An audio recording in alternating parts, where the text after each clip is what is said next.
Lokati here. Welcome to day 2 of Zero to Hero as the Lightning Deadeye. Today is going to be all about mapping, crafting, and shopping. Our goal is going to be to get through T1 through T15 maps in a single day and get our Deadeye to the point where they can comfortably farm T15 maps so that we can prepare for pinnacle bosses. We still have a minimal budget, and so we'll have to be diligent in identifying good rares, making sure that we're crafting on every reasonable base, and if we're really lucky, we'll swim in a few stellar amulets, since those seem to be the currency of choice right now. Time to grind. Alright, we are ready to do a map. This is the map that we found in our leveling campaign. It has some extra damage as cold, physical damage breaking, maximum life as energy shield. So it's a little bit of a tougher map, but we're doing it on just a base node, so there's no additional affixes that we have to worry about on the node itself. Our character is relatively unchanged, other than a pair of gloves that we got that have some cold res on them in addition to lightning res. And we have a loot filter active now, so that we can more easily identify items that are on the ground. Play is going to be the same. Nothing changed for our skills, nothing changed for our passive tree since the end of campaign update. And so we will just be smashing everything. Make sure that you do pick up every single waypoint you see. Waypoint sustain is a real challenge early in the game, and we'll talk about how you can get skill points that can affect and improve your waypoint sustain later. I think our flask is probably fine, although we should probably pick up flasks. Some of these flasks we craft on could be valuable. Depends on what the roll is on them.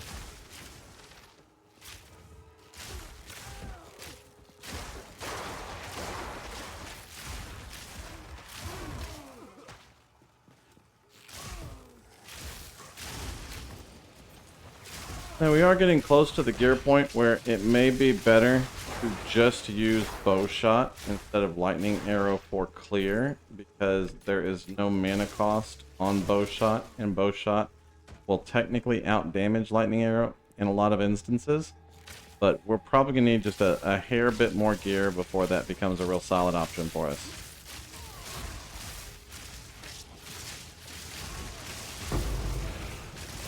Hello, 2 exalted orbs. Getting that budget up. We spent 2 exalted orbs on the glove. We got 2 exalted orbs in the map. Seems like a good trade to me.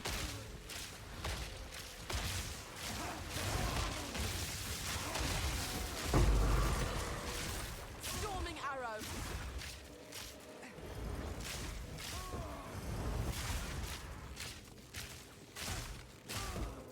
Now we are going to need this Berea so that we can do our next Ascendancy point, which will get us back into having a Tailwind again.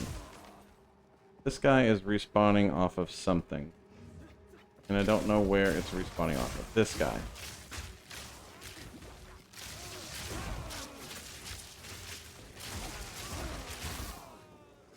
Anytime there are respawning minions like that, that means that there is some elite nearby that is forcing them to respawn continuously. And we need to still make as much currency as we can, so we're going to have to pick up everything for now and just make multiple trips back and forth from the map to our merchants.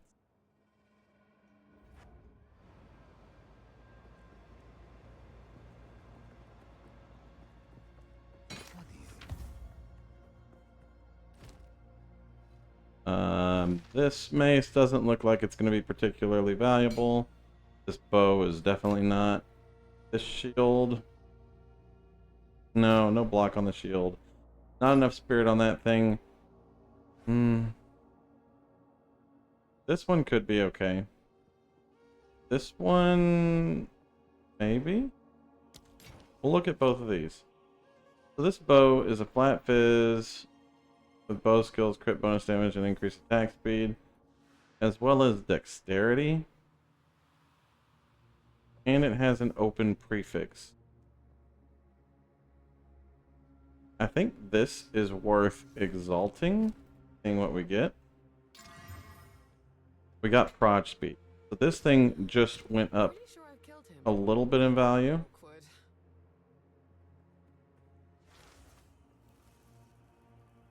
It has no proj skills on it. That's the only thing that hurts it. I think we try to sell this for 5 exalted to get a good flip on it, and we retire this scepter that has not sold since we looted it.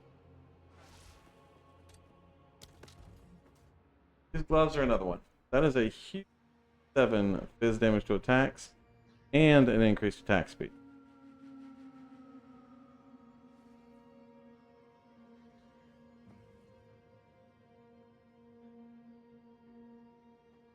Int helps on it, fire damage to attacks helps on it, 2 open suffixes helps on it. So I think we're going to do the same thing with this one. We'll retire Asphyxias, and then we'll list this one also for 5 exalted orb. Neither of those pieces of gear are great for us, but they may be great for someone. These 2 will become melted. Then we'll come over here and deposit into our stash. We'll lightly craft on here. I don't think anything valuable. We'll list it for 1x and see if it goes, but that'll probably get retired relatively. And back into our map.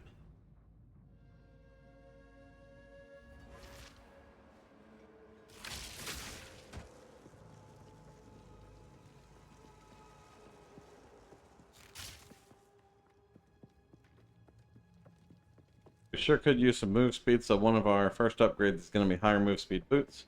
But we need to be higher level to get higher move speed boots still. Remember, advanced dual string bows we're always going to grab and we're always going to craft on them.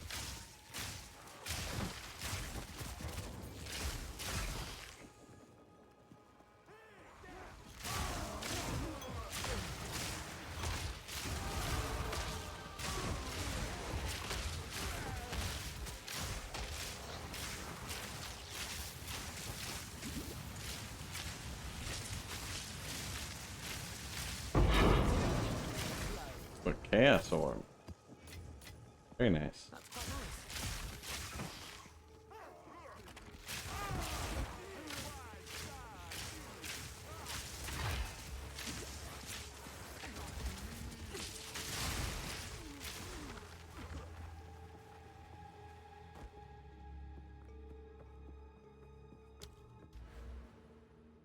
We're going down towards acceleration here because it's a really strong attack speed node that works with both our spells and our attacks.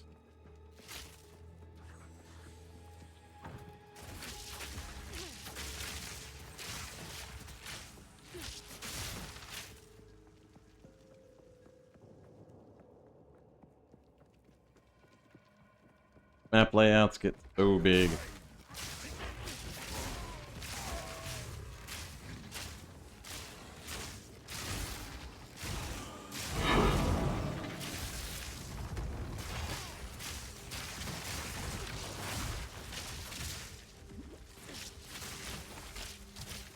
Proximal tangibility and lightning mirage is an annoying combination.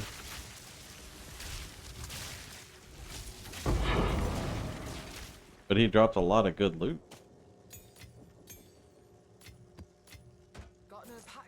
And you saw one of those was a T2 item. That just means that the minimum affix on the item is T2. So it can't roll low tier affix. They go all the way up to, I think, T5 is the highest one I've seen, maybe a T6.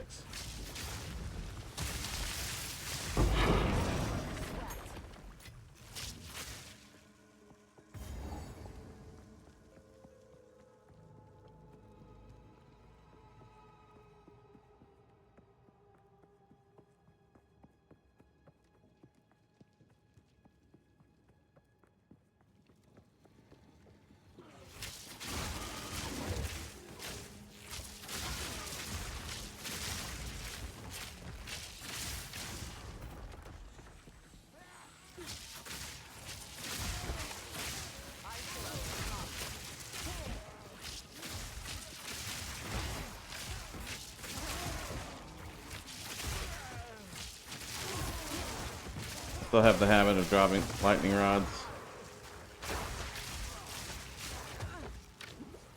I got hurt. Getting a lot of wavestone sustain in here, so that's very nice.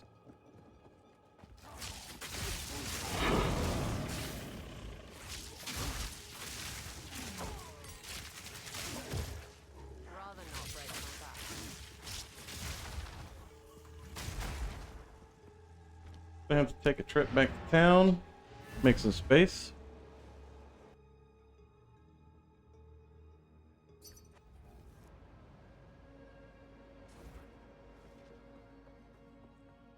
Someone wants to buy our gloves that we listed for 15 exalted orbs. That's a very good news.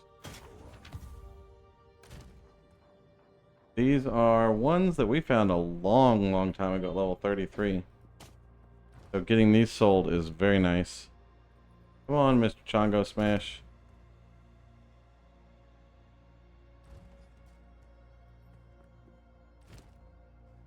This mace is not worth anything. This shields that don't have block percentage are typically not worth anything. This one, maybe. This helmet has rarity and strength, but everything else is really low on it. Probably not going to see anything out of that one.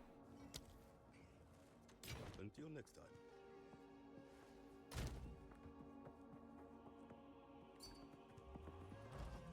Oh. time. Chongo cannot port to us.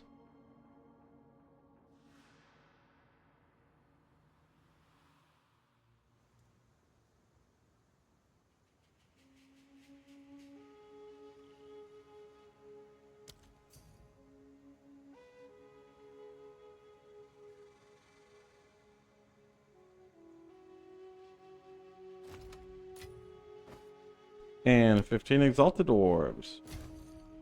That will add to our budget.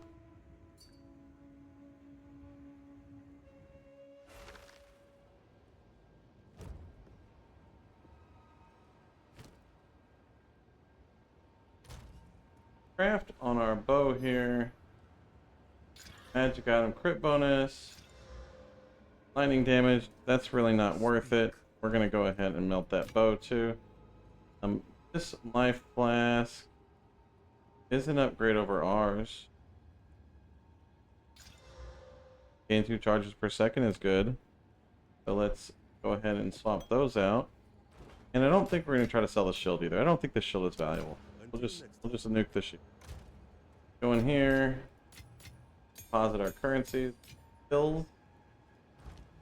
And then go and finish up our map. This map that had 4 affixes on it and 327% waystone increase has been very good to us from the waystone perspective. Thank you, campaign, for the good map.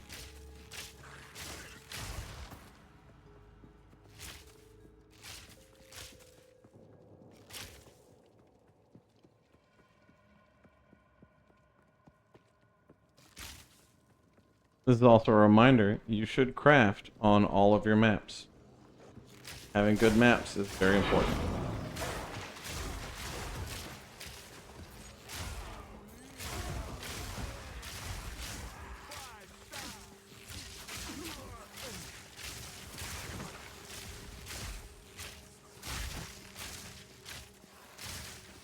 I hate the layout on this map.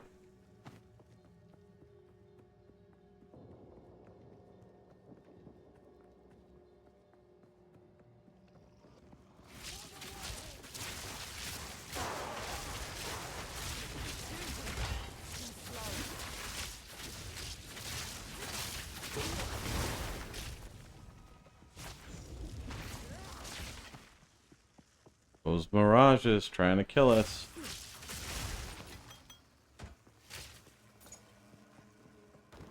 Alright, our map is complete. We can go through here and kill like the last little bit of monsters that are available. But there's going to be no other rares, so no other big drops.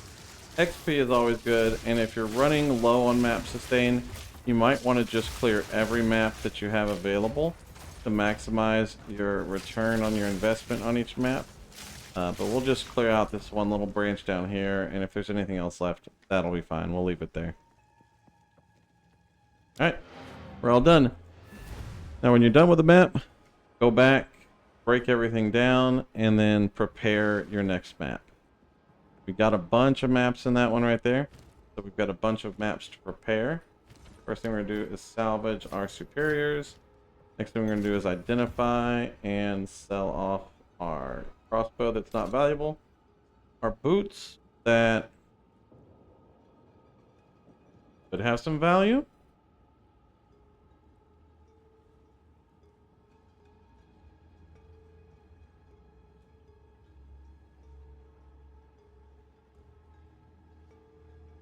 Base on these boots is nothing impressive. I don't think it's worth putting any money into it. 60% increase recovery rate is no good. Recovery rate in general is no good. So we will just take our crafting currencies out of there. And then we will do some crafties on our maps here.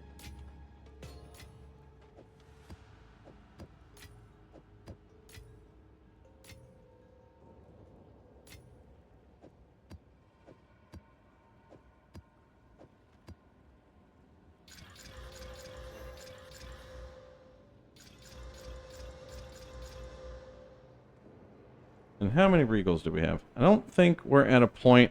I think we'll regal the T2 maps, but not the T1 maps.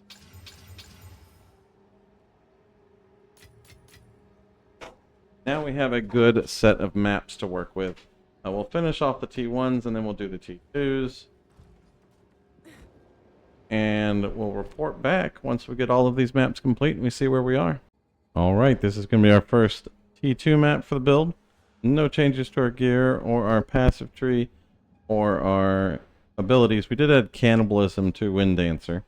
We're going to run a breach on this T2 waystone that we rolled that has quantity, rarity, and some monster and flask effects on it. Should be straightforward, and this will also be our first breach on the build, so we'll see how well it does in breach. Breach is going to be a little sketchy for us because our lightning arrow does not kill everything on hit, and so it requires a couple of lightning arrows, so breaches can be a little overwhelming if you can't one-shot everything. So we'll definitely need to be careful. Apparently we need to be careful with those guys too.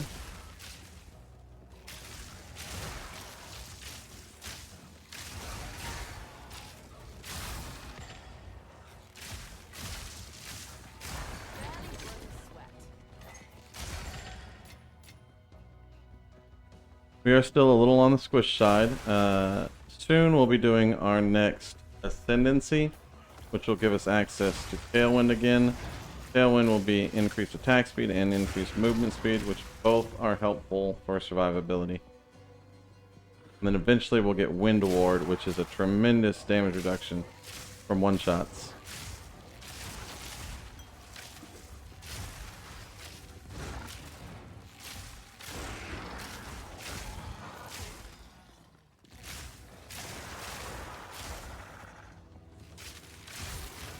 As you can see, cannibalism does a great job of keeping us topped off throughout the map.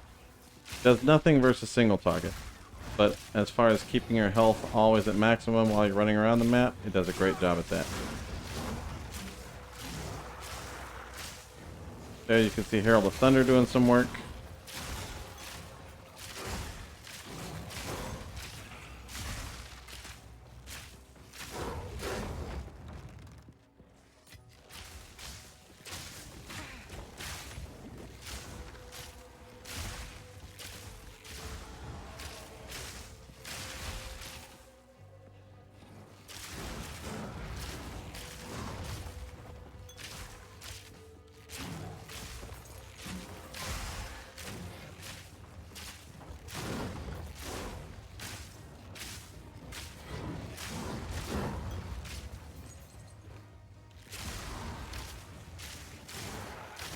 Always make sure you stay moving. If you're standing still for too long, that is the #1 way you can die. Never just be standing still and casting damage out. The only time you should ever do that is if your target is stunned and there are no other targets on the field.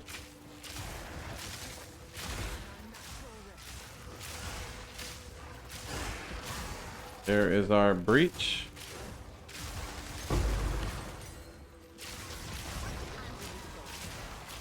Now I did forget to unspec out of our breach nodes when I started this map for the video, and so this breach is going to be a little tougher than what we would normally see at this level. But after this one I will unspec out of those so our future breaches can be more indicative of where our character actually is. We did the same thing with our Atlas nodes. They are unspec'd because this character would, as of yet, not have any Atlas nodes.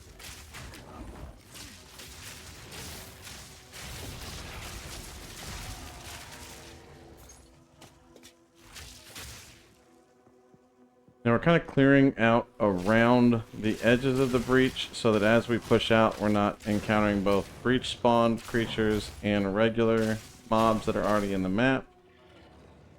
That may limit some of our ability to complete that breach. It also helps to see the terrain ahead of time so that you know where to go. Now we'll go ahead and run this breach and see how it goes. We're going to drop some lightning arrows just kind of around this area so that we have some additional damage just for the first few spawns here. Don't get overwhelmed right out the gate.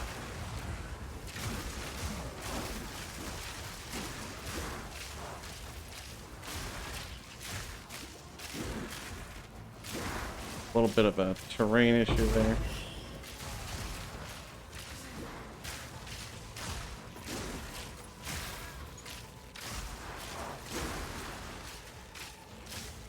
Try to utilize your range as much as possible, because getting swarmed by breach mobs is the #1 way people die in breaches.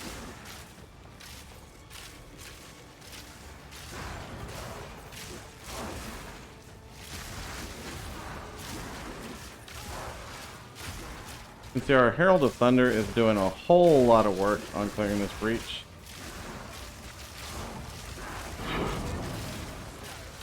Especially when it comes to the rares.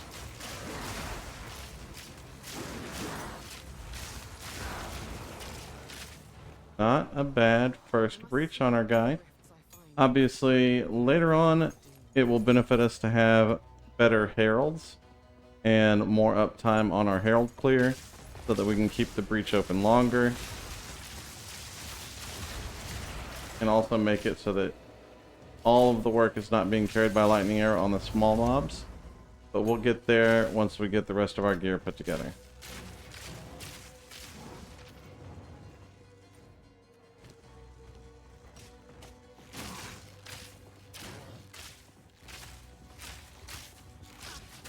Now, attuned wands are very valuable. However, an eye level 66 attuned wand is probably not going to bring any sales. So we're not going to worry about those right now, but once you get into higher tier maps, attuned wands will be something that we pick up that we can resell, similar to sapphire rings and stellar amulets.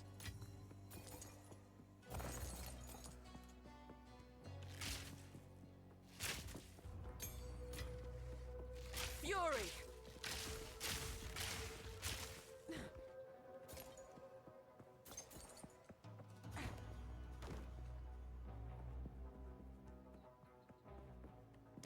Go ahead and bounce out.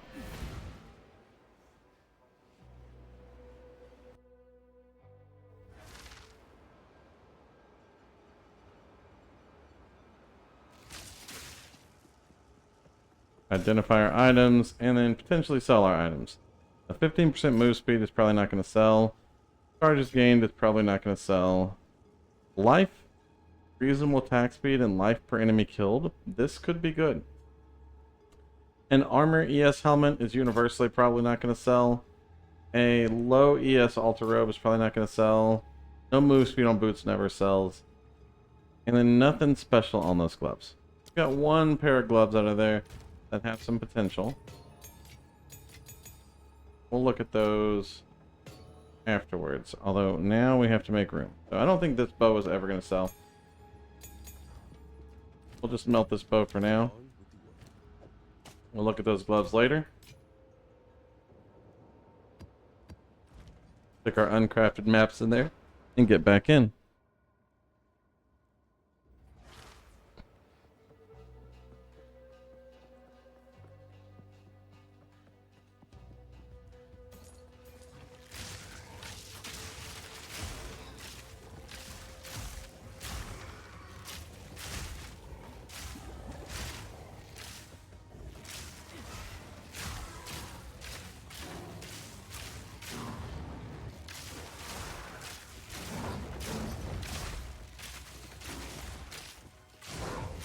Like we got one of our rings sold.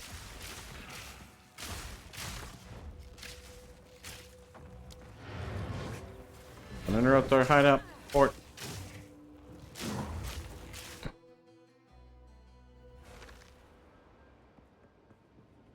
Always be attentive to your buyers. They're the ones that are allowing you to get new gear.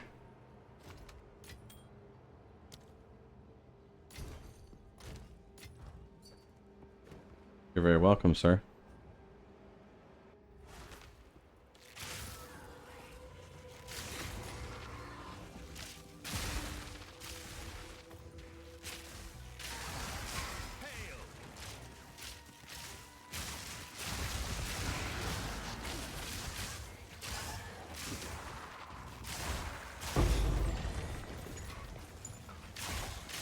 Fury. Now, obviously, there's an expedition back there, and I am generally of the opinion that expeditions are not worth the effort that it takes to do them. And so if you enjoy expeditions, you can, but I find them to be a complete waste of time, so I will always avoid an expedition.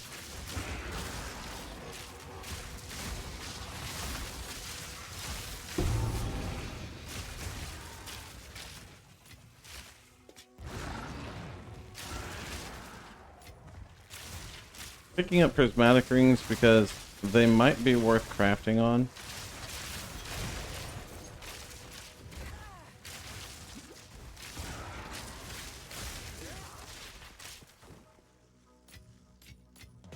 Stay light. And I highly doubt that an expert short bow will ever be a good upgrade for us. But they can roll decent stats for sell. Most people are going to be looking for dual string bows, however. So always prioritize a dual string bow over a short bow if you're picking up stuff on the ground and you're just out of space.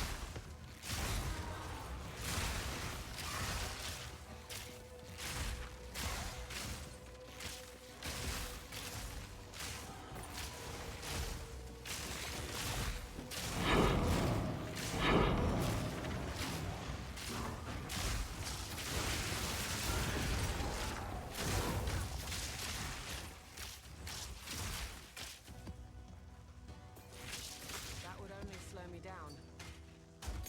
We are out of space.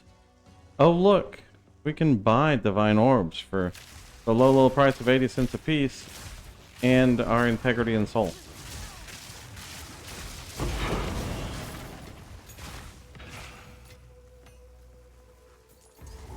Right, that is map complete. We'll go and sort through all the profit that we have in the map, but we're probably not going to do too much clearing of this map. No rares means much less items, and rares give also a ton of XP, so you're not really getting a ton of XP by going out and killing a bunch of normal mobs and magic mobs. But we will see you on map tier 3. Alright, shopping time. We're going to revise our heralds.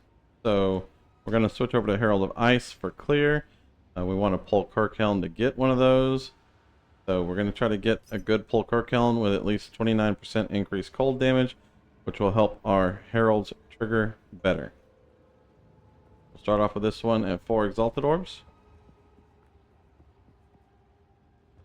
FG, thank you, sir.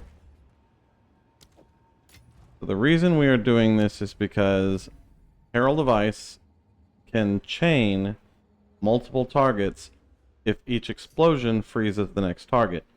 But it takes a lot of damage to freeze the next target. So rather than relying on them freezing the targets, we're going to rely on Pull Kirkhelm, which will allow chills to treat enemies shattered as though frozen. And that will solve our issues with getting a way to do chaining freezes from Herald of Ice, giving us better clear. And we'll see that in the next map we do on a T3 map. Quick update. Given the current market, there's no reason for you not to have 3 sockets on everything. Just buy 53 lesser jewelers for 1 exalted orb. Alright, we are back at the currency vendor for another quick update. For one, you need to go through your essences and make sure that you have sold your valuable essences. Currently, we want exalted orbs, because that is the currency we're operating under. And we have 2 lightning essences that we've collected, and both of these are very valuable essences. So selling these 2 lightning essences will net us 16 exalted orbs. So we will go ahead and sell both of those. And while we are here, we will also go ahead and purchase a Greater Jeweler's Orb. Greater Jeweler's Orbs are worth 16 exalted orbs apiece. So we'll go ahead and make this purchase here. This will allow us to 4-link our skill, which we will 4-link Lightning Arrow for stronger clear, giving us the option to add Lightning Infusion back in to go with Innervate, Long Shot, and Martial Tempo. While we're looking at our skills, again, Scatter Shot, Conch, and Primal Armament on our Lightning Rod.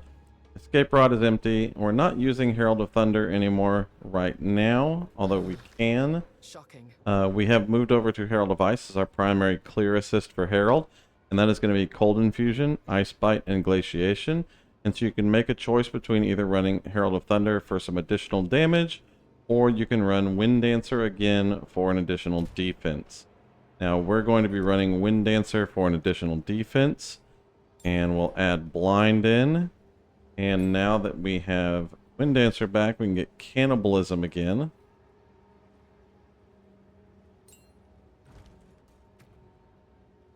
And so we'll move Herald of Thunder off, Wind Dancer back on, and we'll run Blind, Cannibalism on that. We did again have some additional lesser Jeweler's Orbs, so we'll take one of those out. And we'll run also Maim on Wind Dancer. Wind Dancer with Maim means that it is going to slow things after it knocks them back and blinds them, making it harder for those things to get back to you and do damage again, giving us a really strong support against getting surrounded by a lot of small weak mobs that are just hitting very, very fast, and allowing us to have the life recovery that we get while we're mapping. Cast on Shock is the same, Conductivity is the same, although we can add back in Focused Curse, since we were able to get those additional skill points. This will simply make the Conductivity activate faster whenever we put the curse on the ground. If you wanted to, instead of Focused Curse, you could also run Magnified Effect on Conductivity. Magnified Effect would allow you to use Conductivity on the ground and have it cover a larger area, which makes it easier to keep the boss in the effect while you are DPSing it, and also allows it to potentially be in the effect when you knock it back during a stun. We'll take Mark. We're still running Persistence on this. There are not really any other major major things that we can do to improve it. But Arcane Tempo is a little bit of quality of life, making it cast faster whenever you are using Voltaic Mark. And then Orb of Storms, we're running Overabundance, and we've added Conduction on here just to increase the chance for it to shock the target. Because again, we want Orb of Storms to start the shock chain between Ball Lightning and Lightning Rod. And then finally, of course, on Herald of Ice, we have Cold Infusion, Ice Bite, and Glaciation, which will allow us to clear just a little bit better. So we're looking at different upgrades we can get here. New boots would be good. And a new belt would be good. But we bought this belt. It was eye level 74. We didn't want to exalt it because it was going to push it way above the required level of 40 if it got a good roll on it. But we're late enough now that we can go ahead and exalt this belt and see if we get something a little bit better. Because it is a reasonably good belt to have. Got to increase charm charges and life regeneration. The life regeneration is not bad. That's not really what we're looking for, and then any prefix on that is not going to benefit us. There's no point in putting more Exalted Orbs into this belt right now, but we can look for boots. Now, from a boot perspective, we're going to need some Chaos Res and some Fire Res. These could be expensive boots. We are level 68 now, and so we can put level 68. And then you can either look up the movement speed breakpoints on PoE database, or you can just sort in here. Make sure you're looking at rare boots. And I believe 30%. Oh, we can get up to 35% boots. So we'll set this to a minimum move speed of 30% because move speed is good quality of life. Now, Chaos Res and Fire Res are what we'd like to have on these boots. We want no armor on the boots. I don't know what kind of budget these are going to come in at. That's not terrible. Evasion ES boots for 1x with Chaos and Fire Res. That'll give us a little bit more Chaos. That will cap our Fire Res. If these are still available, those would be very good choices for dirt cheap. We'll set our budget while we're shopping around though. And then we'll add maximum life in here because life would be really nice to have on these boots. And then we have some that are available but have very, very low rolls on the Chaos Res. We'll set maybe 20 and 20. That's going to push our budget up quite a bit. We'll take these 1x boots for right now. Just be a little short on life while we are shopping around, but these are too good of a deal to pass up as they're sitting.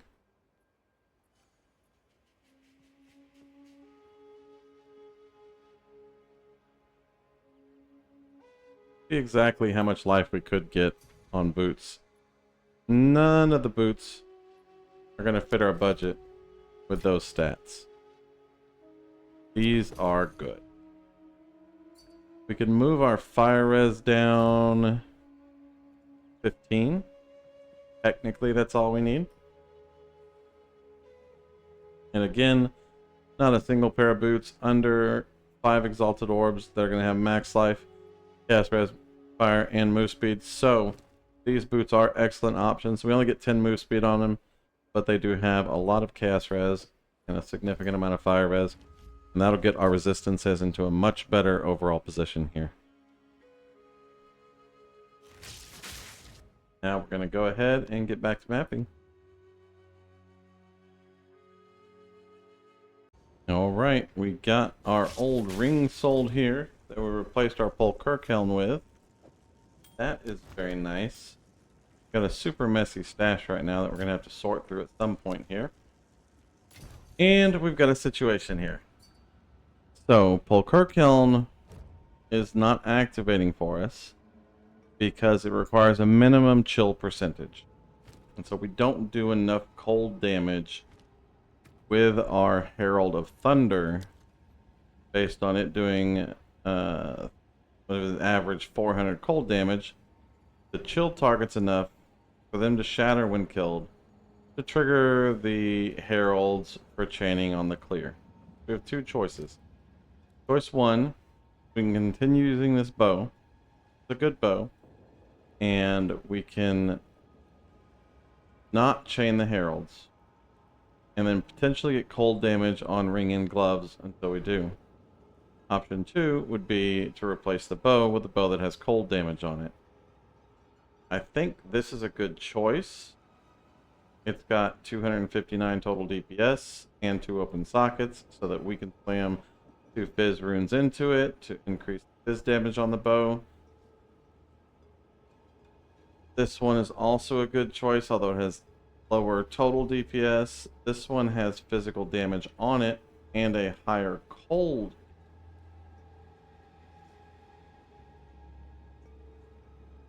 This one would also be a good choice. This one has elemental damage with attacks, but a lower fizz DPS and no flat fizz.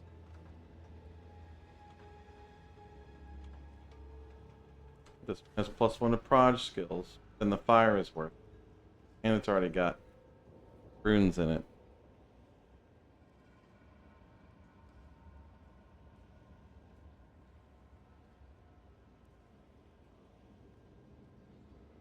Let's look at this Fizzbow right here.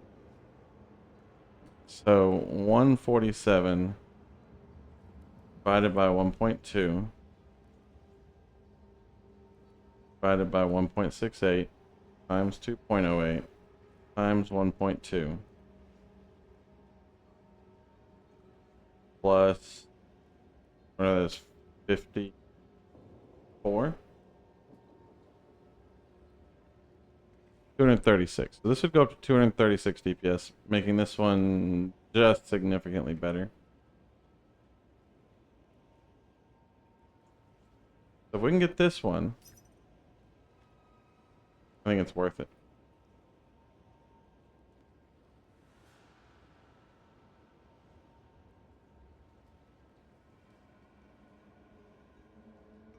This one also, well no, this one already has sockets.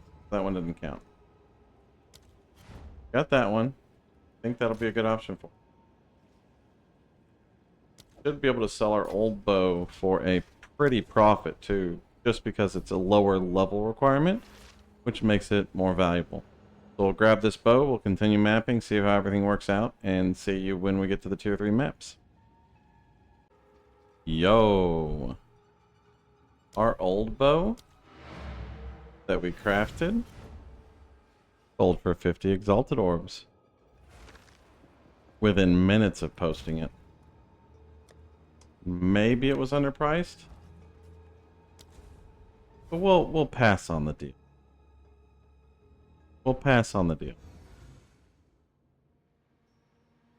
Gotta hook up the other players too. This guy is probably not buying this for profit. He's probably buying this to use.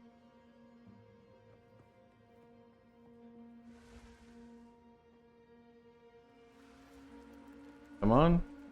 Who said?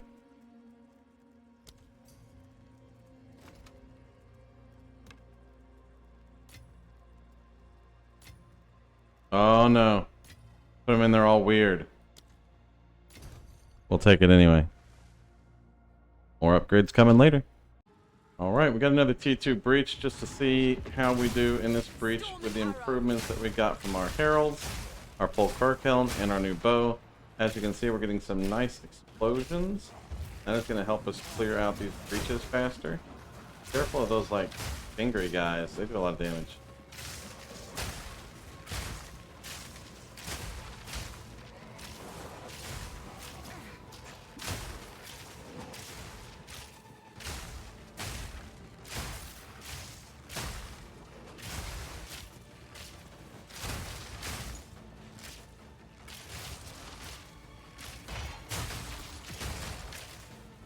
Our chain explosions are working very well.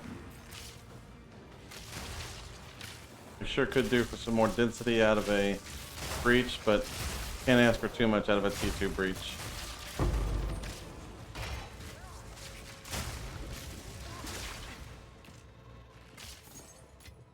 At some point we are going to need to do something about how often we're stunned, but that is a future problem to resolve. In the meantime, we'll keep mapping. Alright, we are up to T3 maps on our guy. Not a lot of changes to our character. So we'll just show you what it looks like. This is a T3 Boss Delirium map. Storming arrow.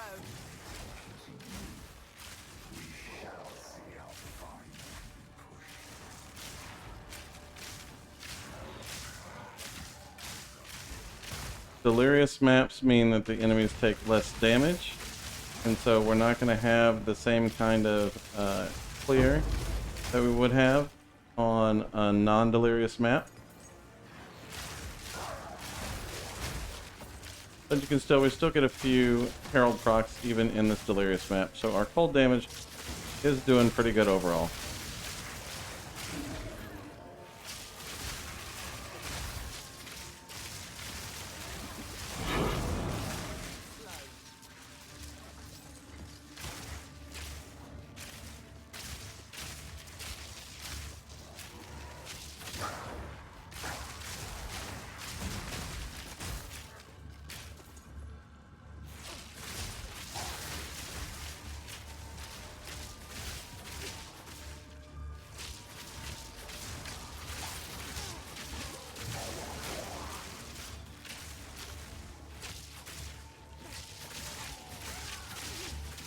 Now we are 70 right now. We're kind of waiting until 74 to make any upgrades on our gear again, because we're going to have access to better gear for a cheaper price once we hit level 74 and we get access to bigger bases.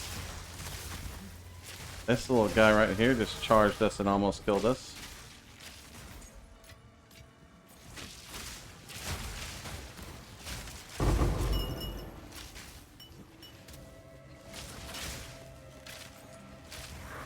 And this strongbox here has a relatively annoying affix on it.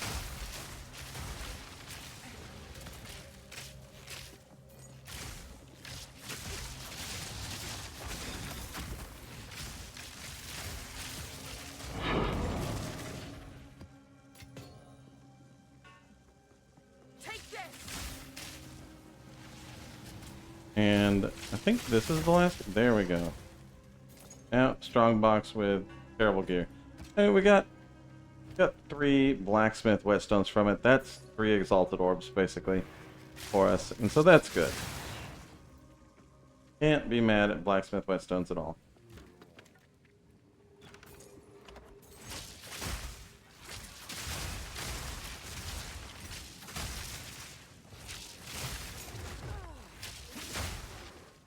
As you can see, the map is infinitely easier whenever the delirium goes away.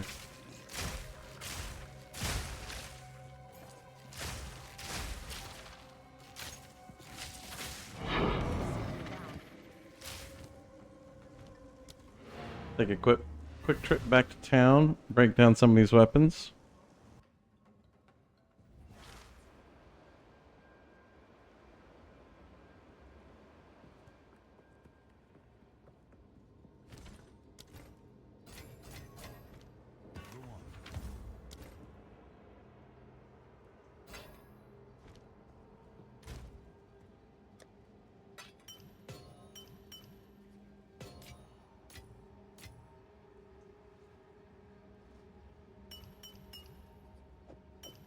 Things could come in handy. I did not see which ones they were. Some of those are very valuable, some of those are very useful. We'll talk about distilled emotion after the map.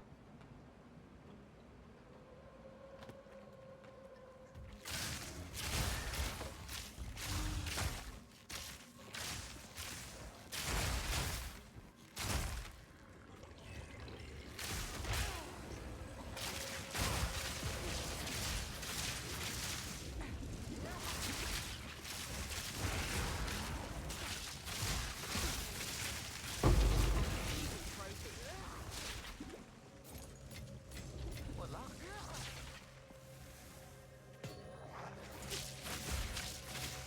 Charge arrow.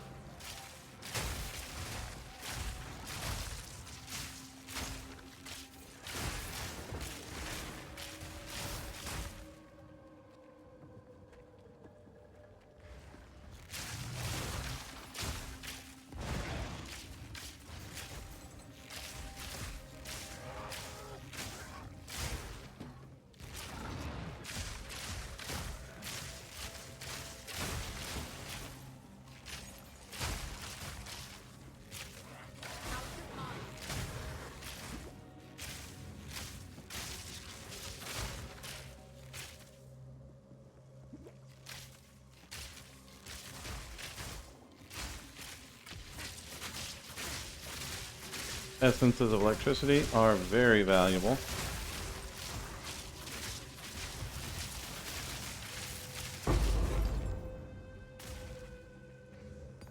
I want to say 8 exalted orbs each.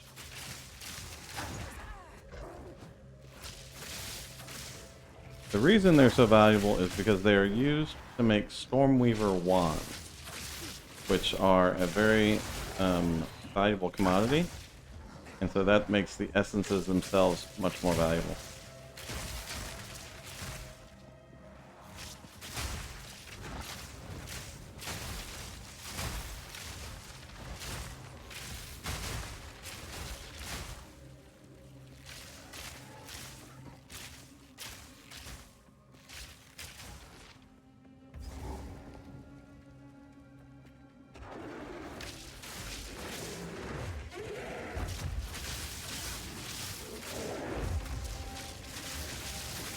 All right, get him. Oh, we ran out of mana.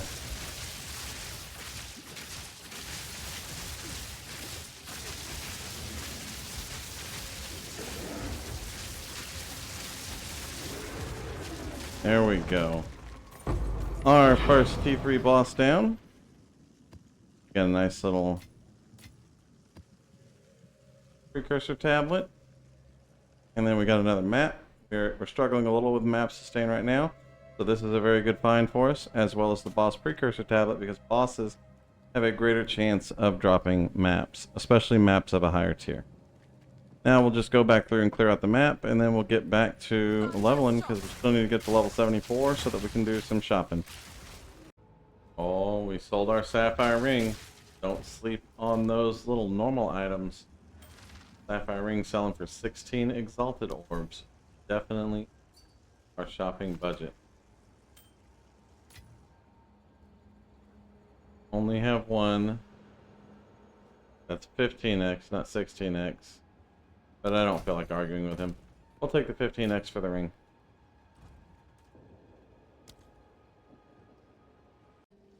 This is just a quick reminder. Don't forget to use a reforge bench and reforge your low tier maps and higher tier maps as you go.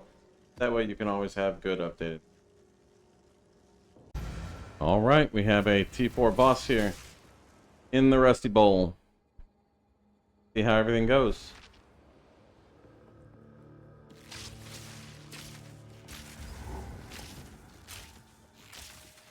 Now it is going to start to get harder to trigger our heralds as we progress up for the tiers. We are not doing anything to increase our damage.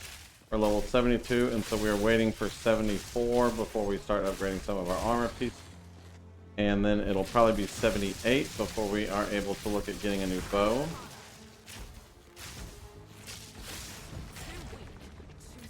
So we'll still just have to be generally careful throughout the map, especially versus particularly tanky rares.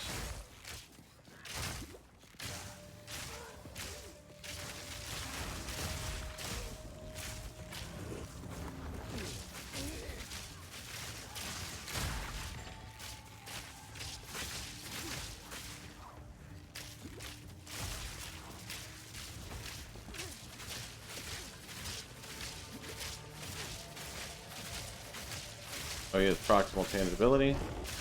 Can't do any damage to him like that. Read the text.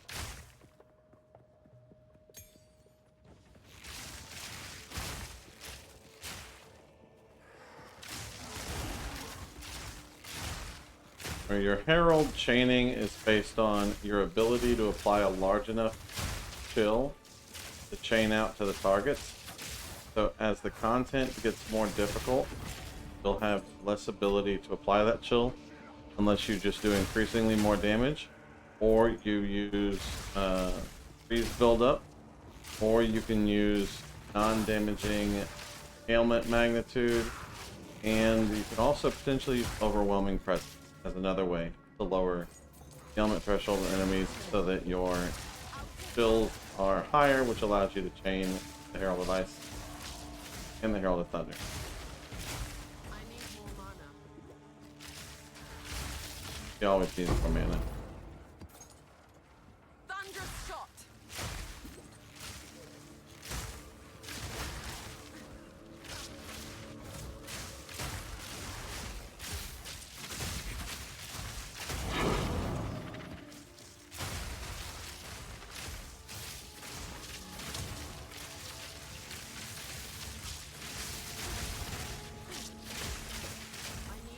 Don't forget about your mark. Your mark is great.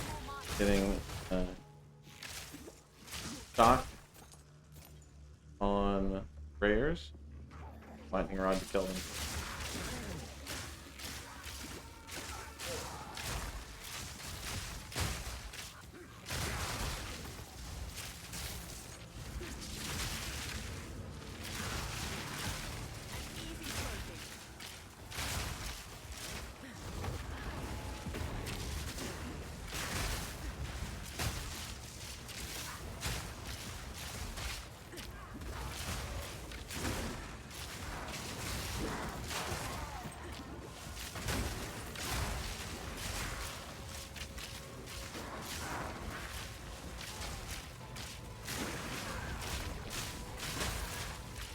Make sure you're always firing your lightning arrows off screen in these breaches. You can do a tremendous amount of damage from very far away with all of the chaining from heralds and the chaining from lightning arrows. That can really help to increase your clear speed.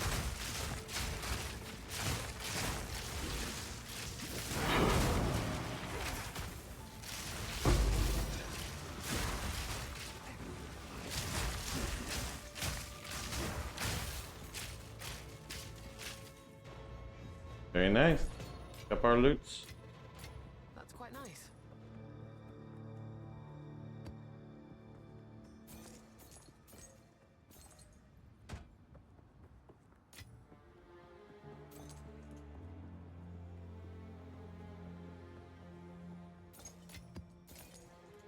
Remember, even the tier 2 maps can be married up into tier 3s, which can be married up into tier 4s with the Tree Forger.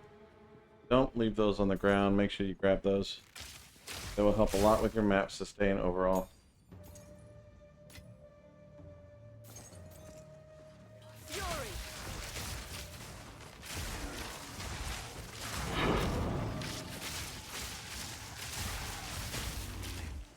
I'd say a good general rule is always pick up maps within like 4 levels of the one you're currently doing. Anything more than that, and you just get into a point where maps themselves, it takes too many of them to get up to the point you're at, because it's 3 for 3 for 3. Cool guy right here.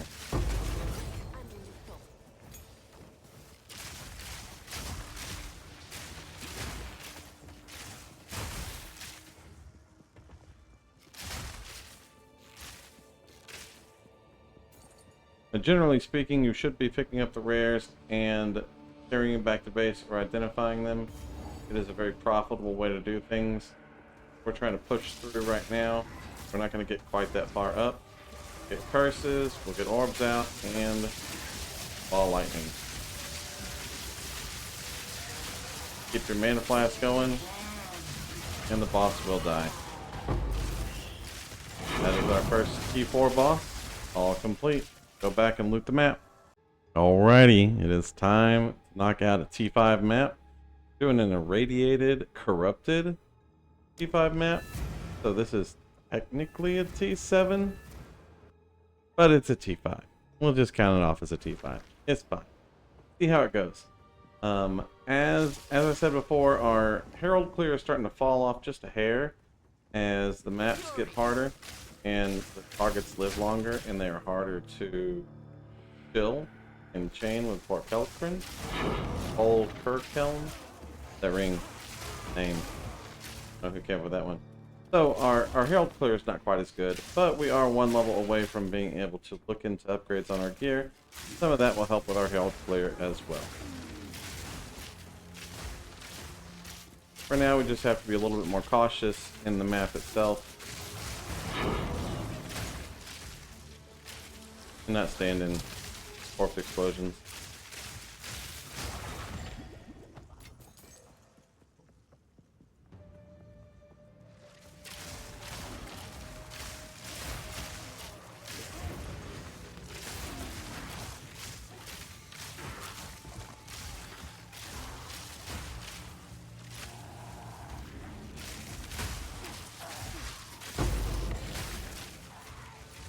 Now this.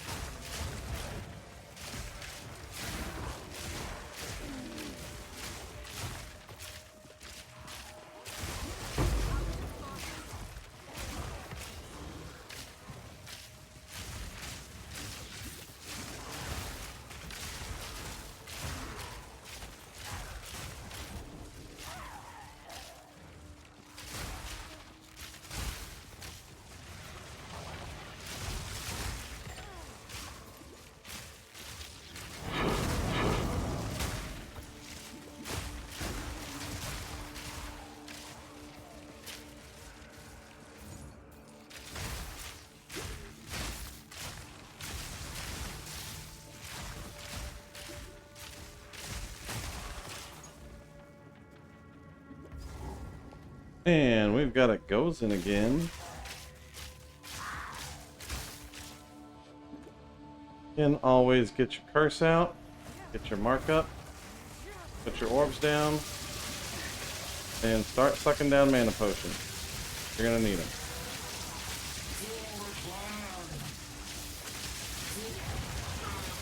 Got him. About the same way as the last one went. Nice and easy. We'll get our loot. We'll loot our map. And we'll keep on keeping on. Good news. This ring. Beautiful find. A T11 mana. A T cast speed on an amethyst base. This should be valuable. Now, the question is, we exalt it and try to make it more valuable, or do we let someone else gamble on the craft? Like, as it sits, not entirely uncommon. Definitely worth a few exalted orbs. So we're going to go ahead and exalt it, and mana regen would be ideal, or a big resistance would be ideal. Got increased rarity and mana per enemy killed. Neither of those are ideal. So we've still got a good ring that's going to sell. It's now got rarity and cast speed on it. Maybe someone will like this for 20 exalted orbs. Could be. If not, we'll lower it. See what else we can get. The rest of our gear here is a mace with no damage on it. Body armor that is armor evasion. It has spirit, but nothing else special. Crossbow with no damage and no move speed. And some boots with a little bit of move speed and like double res, but nothing special. I don't think any of this is worth trying to hawk. So this will all go straight to vendor. 6 maps next. Alright, we are back after our T5 map run. We are now level 74, which means that we are at a point where I want to start looking at making some purchases. I think the first thing I'm going to do is stop using double heralds, stop using Polkurkeln ring, and focus instead on simply running Herald of Thunder and running a Thieves' Torment. Thieves' Torment is a great quality of life ring, especially when you're early in your advancement, because it gives you essentially unlimited health and unlimited mana as long as you are attacking things with Lightning Rod. It allows you to kill bosses much easier, especially pinnacle bosses, because you can continuously pump out rods and ball lightnings. And so I think we're going to go ahead and get one of these to start off with. This first one at 60 exalted orbs with 14 to all res is a solid option. So we'll see if we can't snag that one here.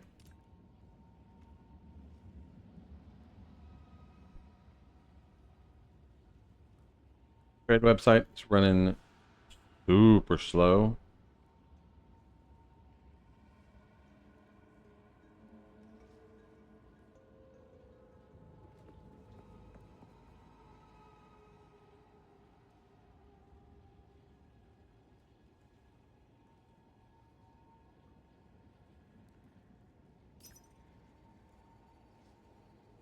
That whisper just finally went through after I clicked on that button a while ago.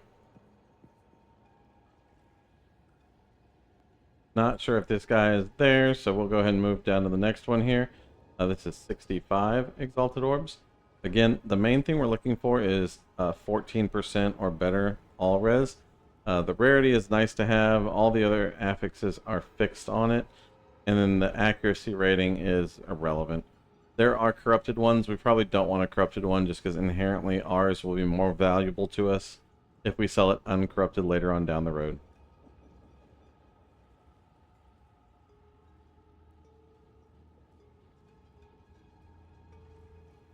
Looks like Mr. Pool is also... I guess it's not even sending the whisper to him. We'll send him a whisper manually here.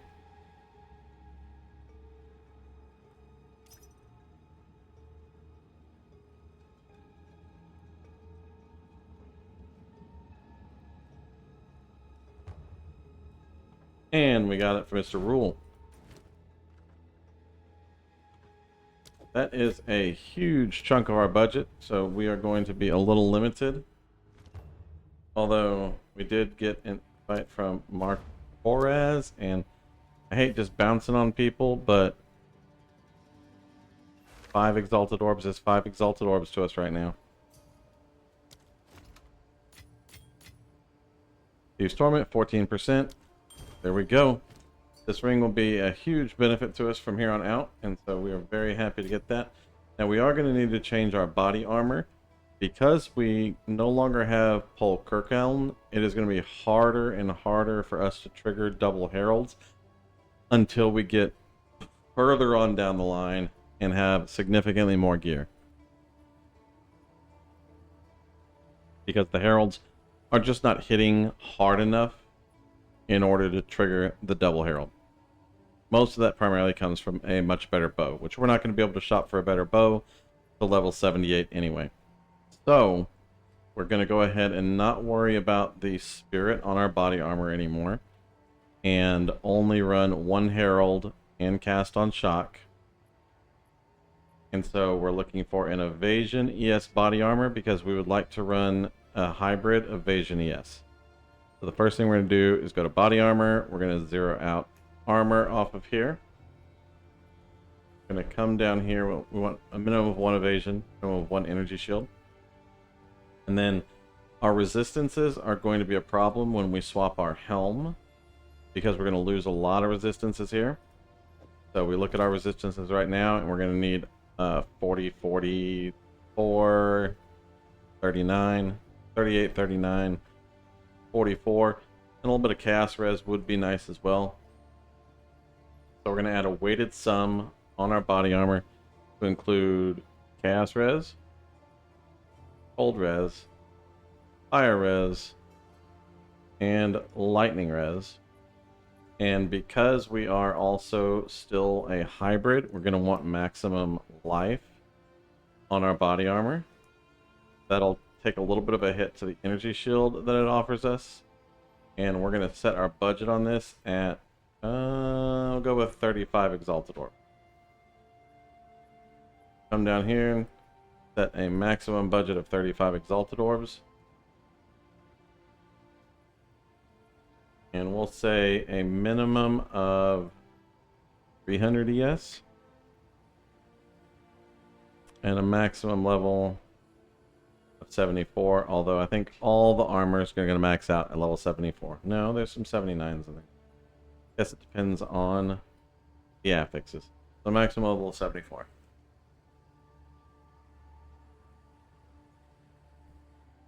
Ooh. Puts us at nothing. We'll go with a 250 on the energy shield. A 200. Oh. Helps if we set level to 74 and not 4.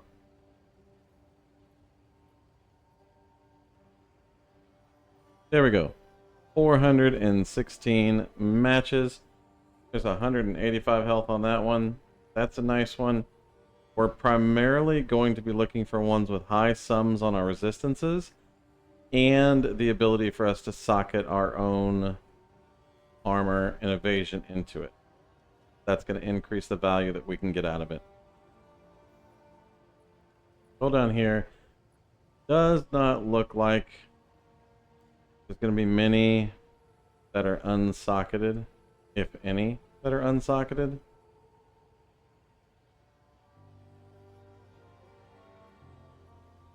I don't think that, fortunately, we are going to get a choice on that one. Looks like everything that had Here's one.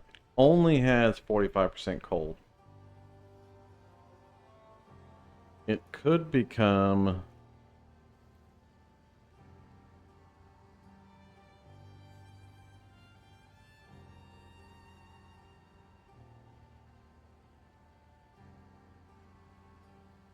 divided by 1.2 divided by 2.21 times 2 point times 1.2.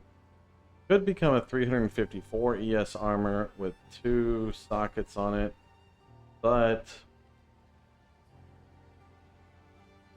this one is a 325. 38. 5% total resistance.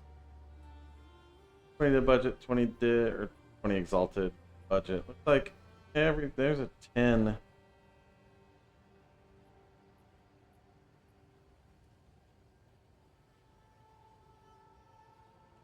That would give us a greater budget for a lot more gear.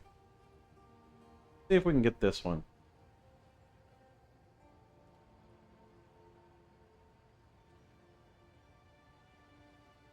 Oh, this trade website.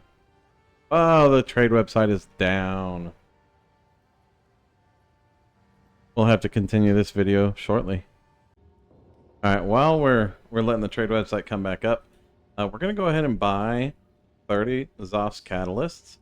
This is going to allow us to do fire quality on our gear, and we're looking for fire quality on this ring. We chose Zoph's for fire quality because it's the cheapest one, and that will net us 2% more all res, because all elemental reses are increased by fire, cold, and lightning quality. So that gets us from 14% to 16%. So that will be very nice. Go see. Trade website is going to let us back in. And it is. Now, before we make a final decision on this, we're going to look for not armor runes to see what's out there. Could be that the cold res one is the best one out there, and that's 300. There's a 306, a 315, a 314. We'll look for one with the highest flat energy shield, but it has no resistance. This one at 38% cold res is a 314. Only 15 exalted.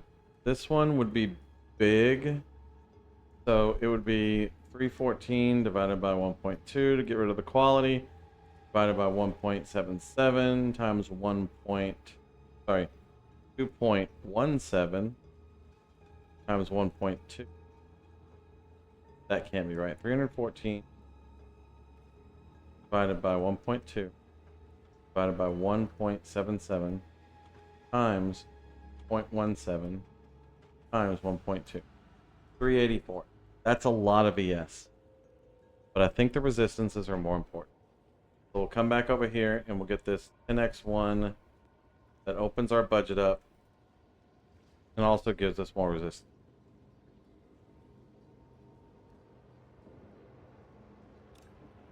The search query is old because the site went down, so it's not going to let us automatically whisper.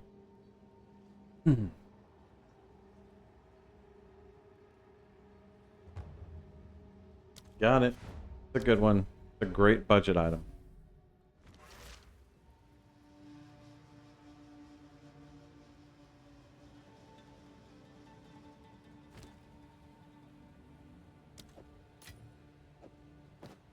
That'll give us a much larger budget for our helmet over here.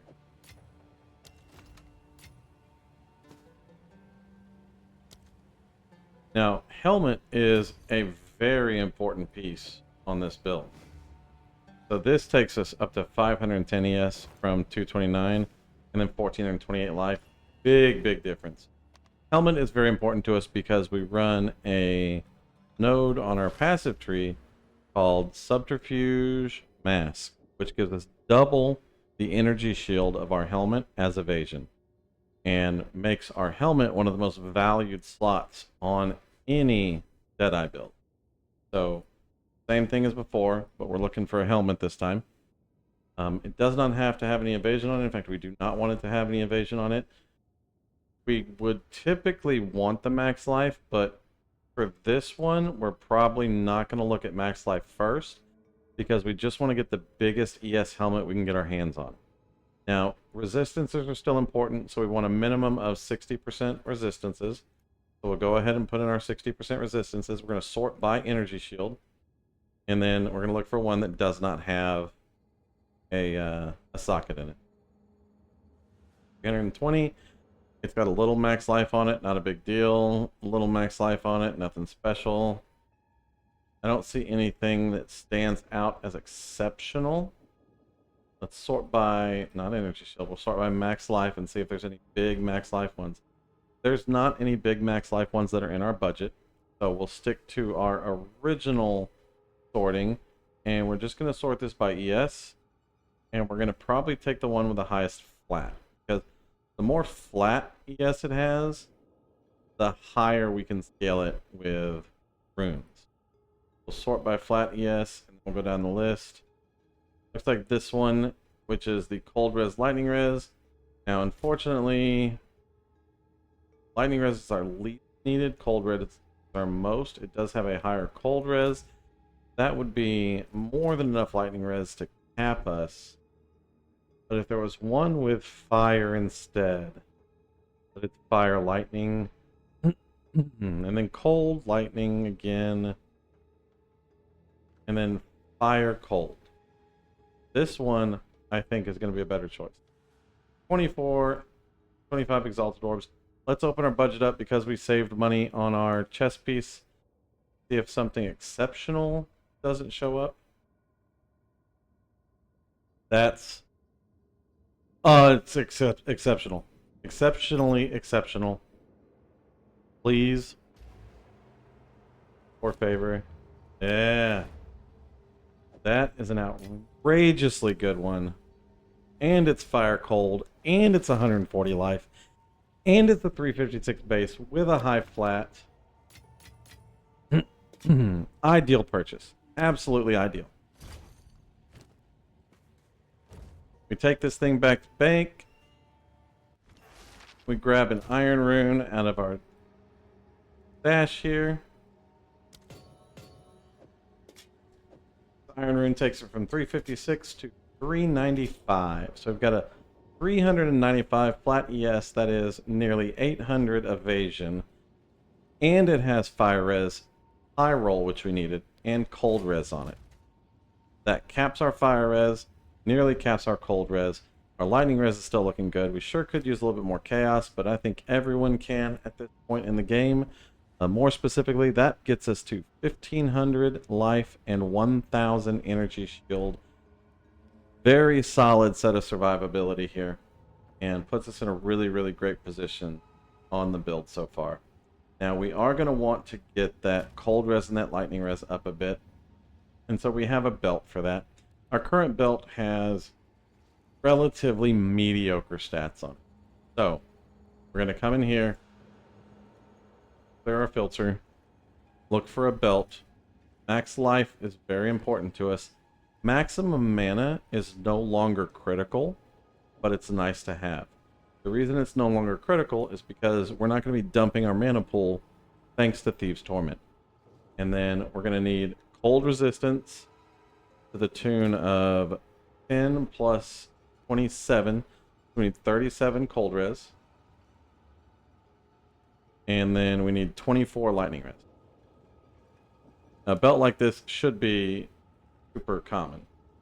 We're gonna and a chaos res on there just to see what the cost is. It's probably gonna be out of budget, but we could get lucky.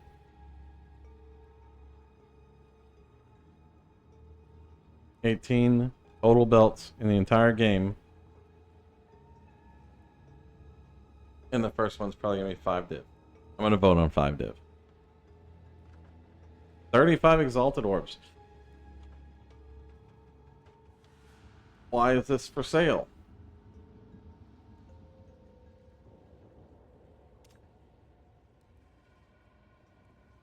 Next one is a div. And a div. And a div. And 2 div.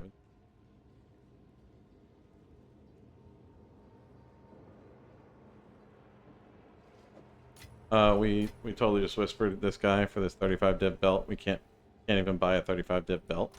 We don't have 35, or sorry, 35 exalted orbs. We don't have 35 exalted orbs to buy this thing.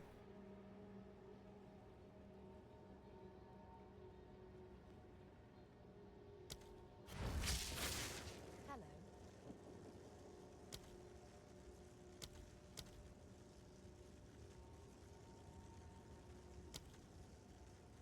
We have 5 chaos orbs. And we'll happily sell them all. This belt is absolutely worth it.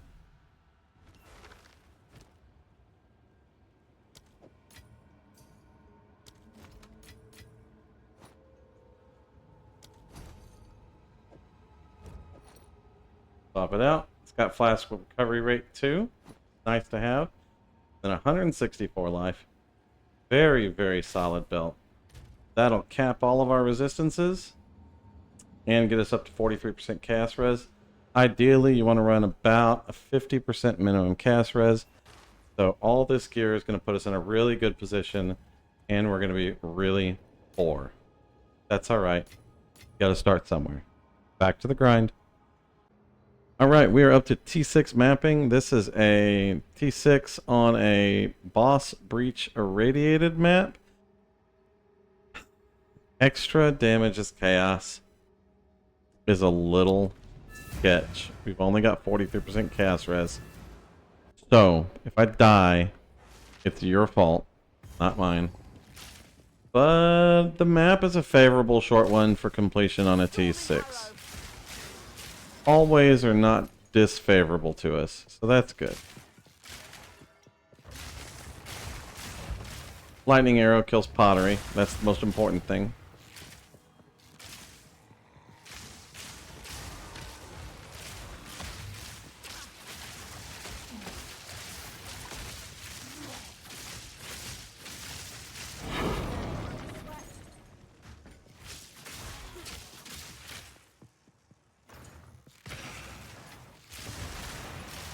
Versus really tanky rares like that, don't hesitate to use Lightning Rod. You can also voltaic mark them if you want to trigger your ball lightnings more frequently.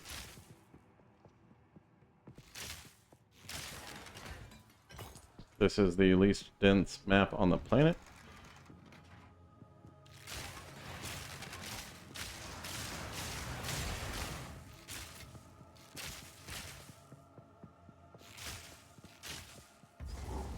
We have checkpoints, but we don't have like enemies. Oh, there's a breach.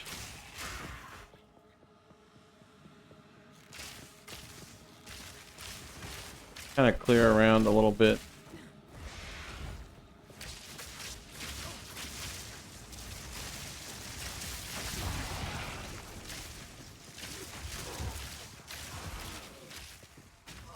See better on the breach.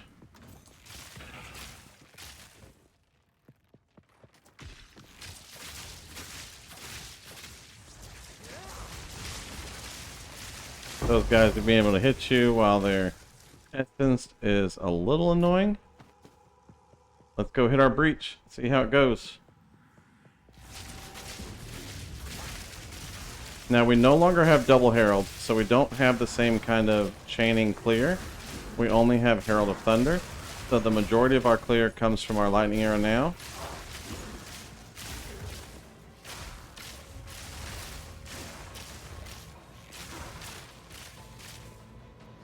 And this breach is about as dense as the rest of the dungeon. The most uneventful breach to ever exist. But we do get to go fight Candlemass.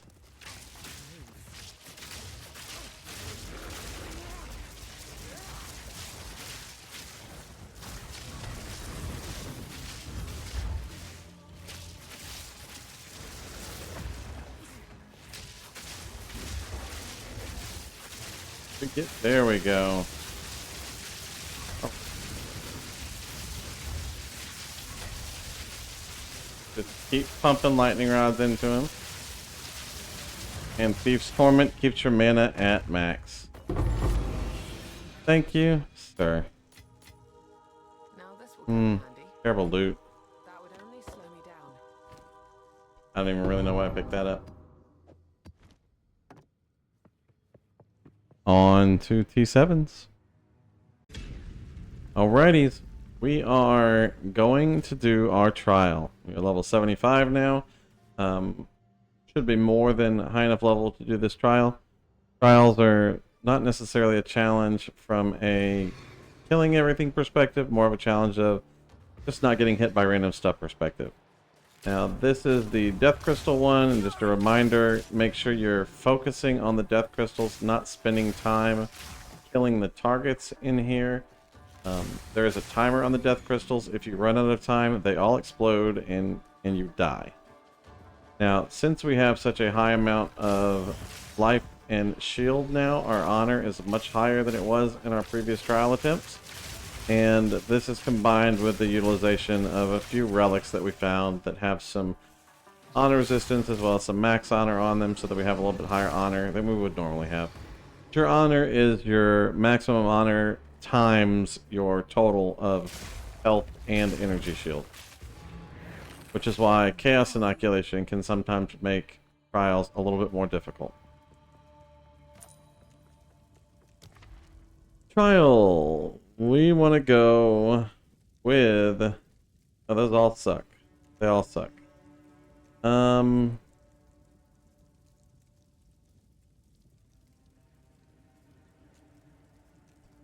go with monsters attack and cast faster.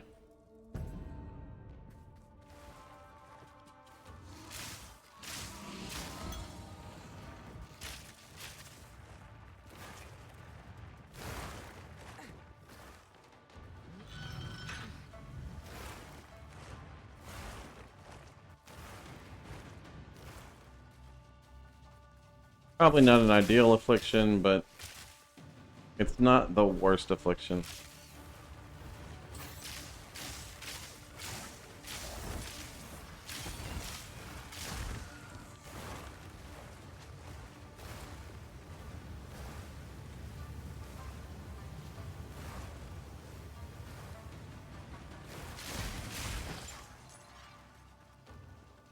And if you're ever confused as to where to go in here, always go towards the traps. The traps are always in the direction of where you should be going next.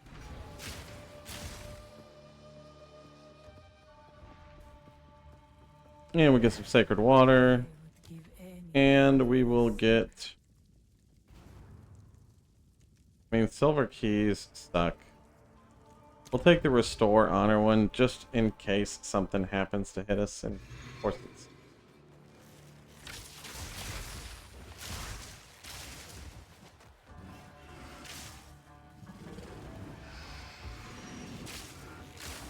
the easiest one in the world from a getting hit perspective.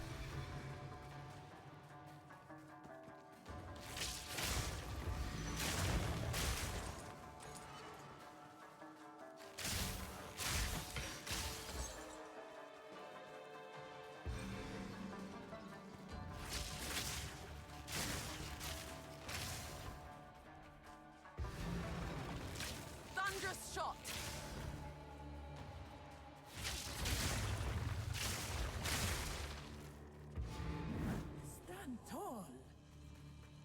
We have a point to spend. We're going down. We were going after this percent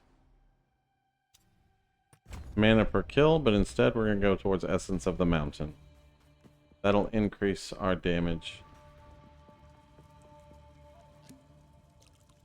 Also give us some chill effect on all of our attacks, which is always nice. I guess we didn't need to do that anyway. We didn't take a hit. Sacred Mountain time it is.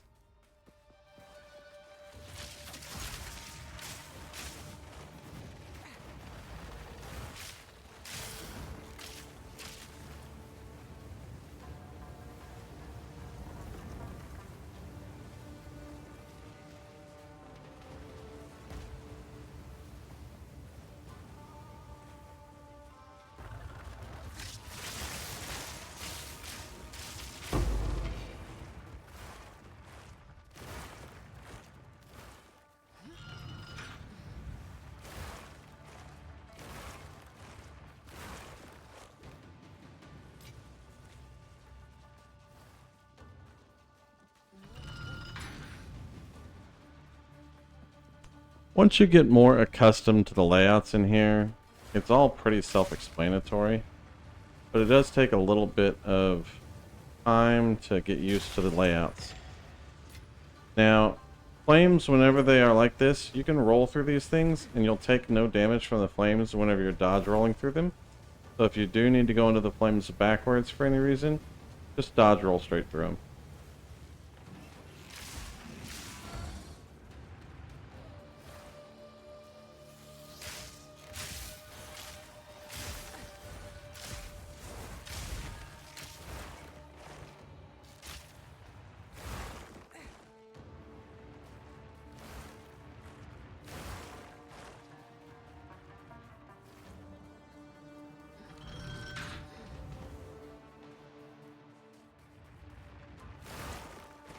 These things, I don't know if you can dodge roll through them or not. I've never tried.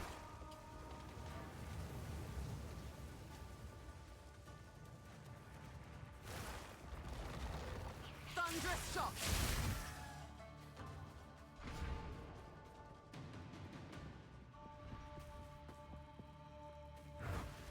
Give me my water. Now, we're either going to go with rewards are unknown or less movements. Yo. Fuck this sanctum. Like, we can't take less movement speed.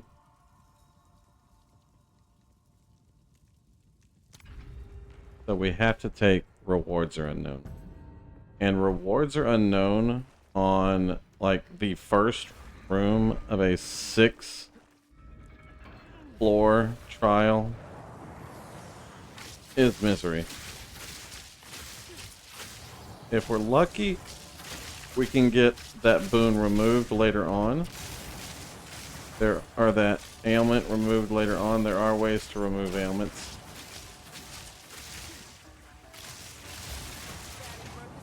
I typically like just kind of tucking myself into a corner back here. But this place is not being cooperative of that.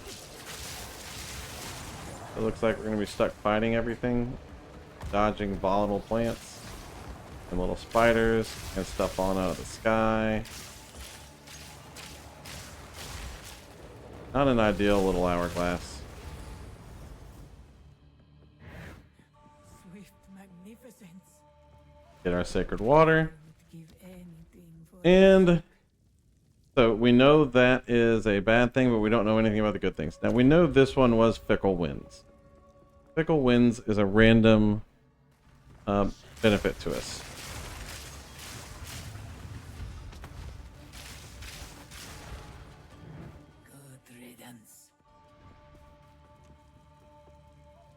So, we'll cleanse an affliction. Perfect. Exactly what we wanted. They cleansed the one that we would want to have cleansed.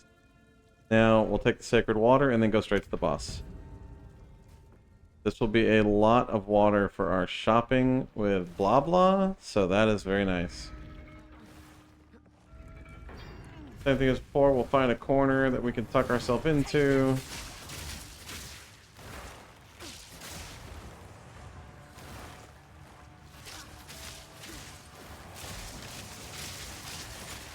My mouse was interacting weird with that corner. I couldn't, like, hide in it. I couldn't attack while I was sitting in it. That stupid volatile core exploded on me.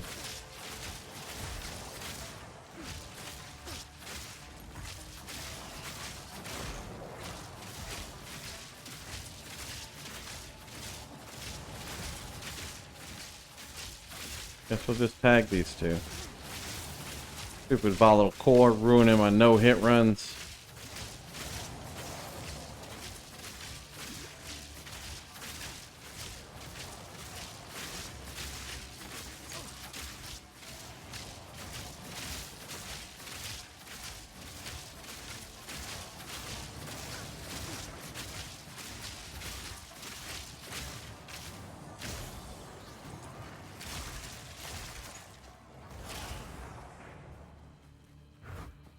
That was close.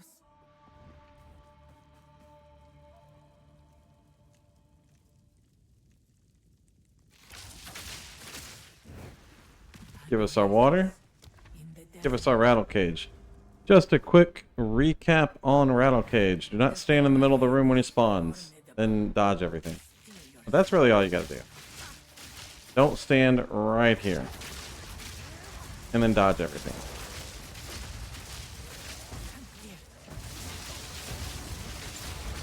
And then delete him. That's right. Rattle sucker.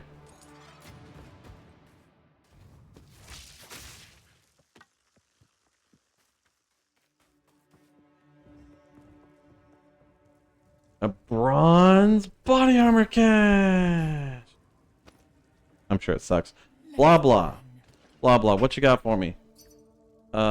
Monsters take some less damage.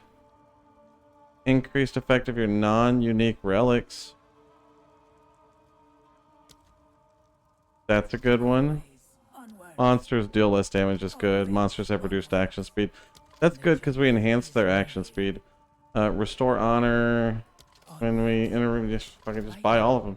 Thank you, blah blah. Appreciate you. We got a guy trying to buy our jewel, but we're not going to stop this trial for a sale. Trial is the focus. 1 out of 3 done. The next one is harder than the first one. Really simple.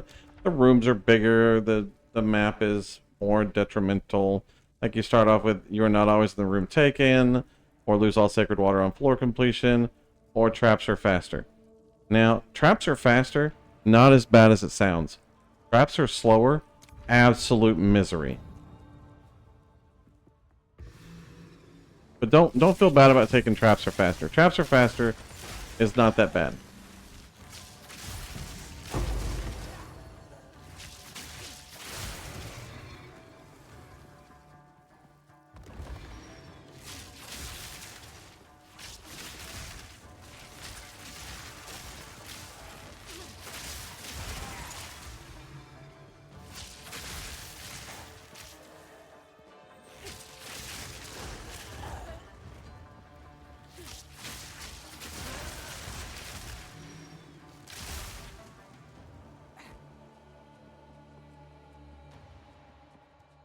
We already got that one. To the middle.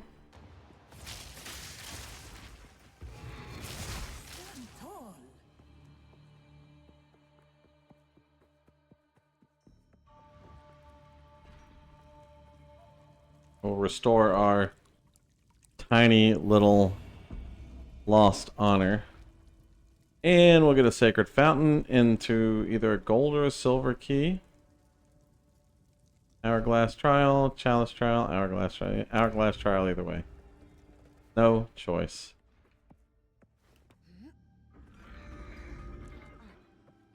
Same old, find a corner. Chill.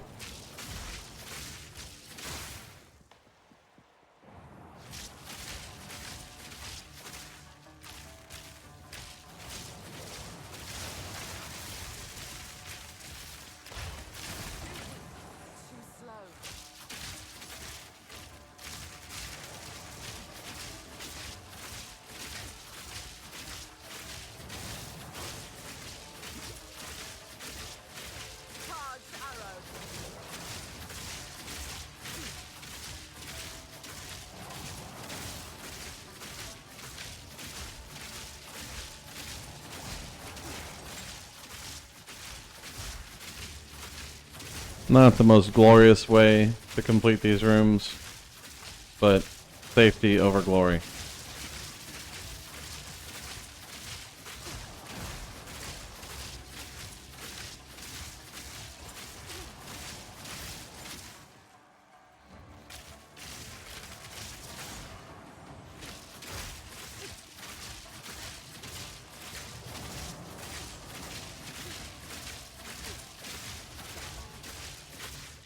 Trial complete.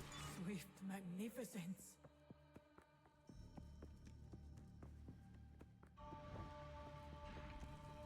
Give me the water. Give me the trial. Anything for a sip. 50% increased merchant prices. You and your minions deal 40% less damage, or 100% increased damage taken while on low life. So, I like the merchant offerings. We're going to go with the 100% increased damage on low life. And we're just like, you know, not going to get on low life.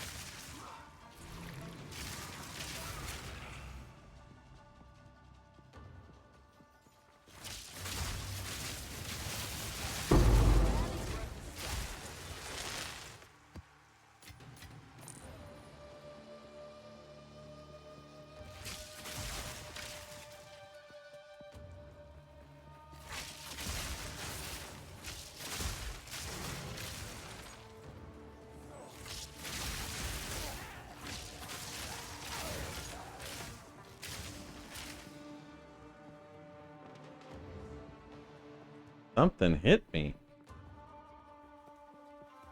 I didn't even see what hit me.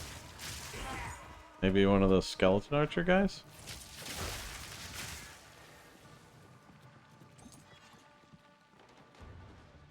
Cheaters.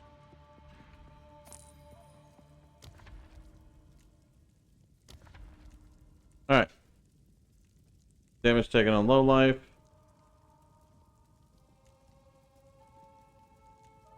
Yeah, I think damage taken on low life.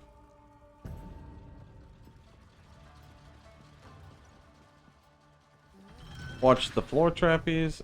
They hit hard.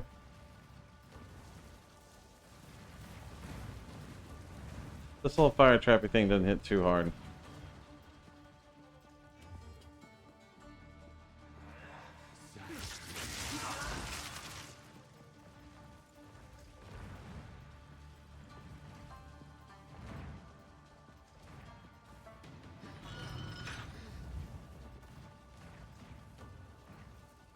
This thing being fast is just not that detrimental.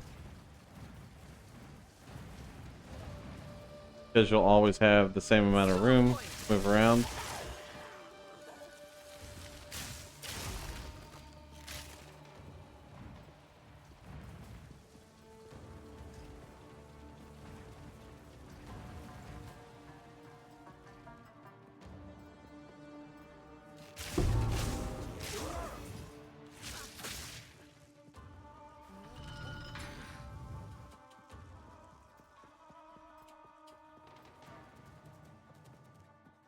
Oh no, what's gonna happen?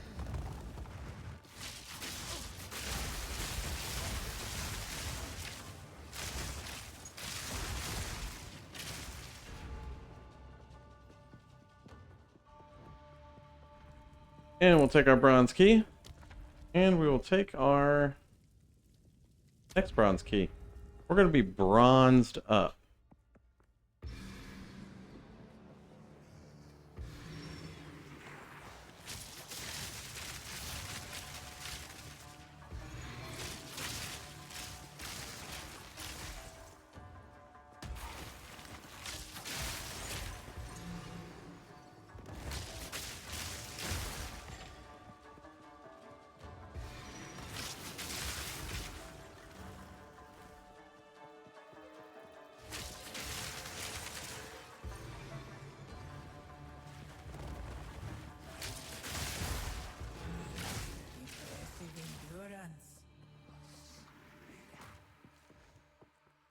Oh, that was the last one.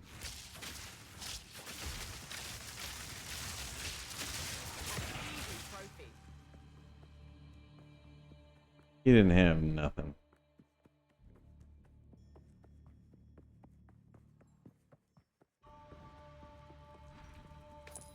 Take our bronze key, and I think we got a sacred fountain or a sacred fountain, followed by a large sacred or a large sacred. Pledges offer boons and afflictions, and I just prefer 0 afflictions.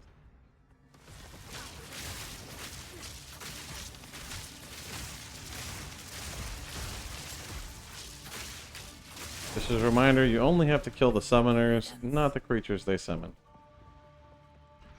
An oasis in the desert. Large sacred water it is.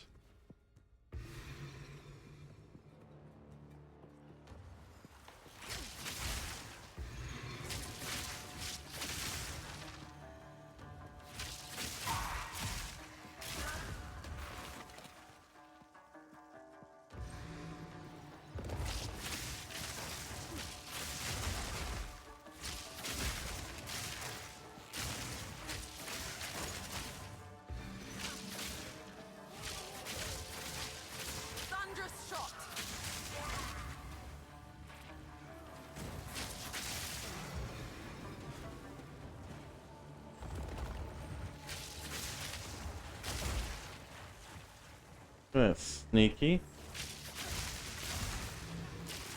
Throwing stuff in the corner I was standing in. I think he hit me too. What a dog.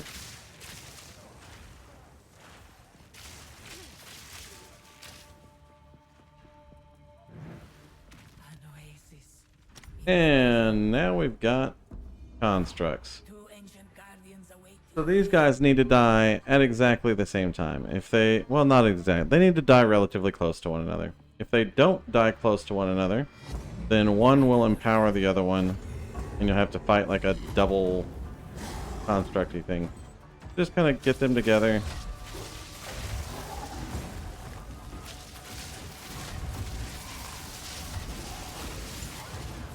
And delete them.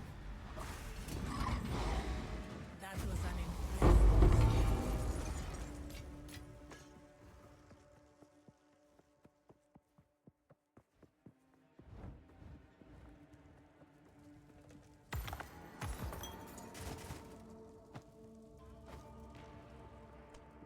Silver. Mysterious cash. Mysteriously crappy. Blah blah, what you got for me?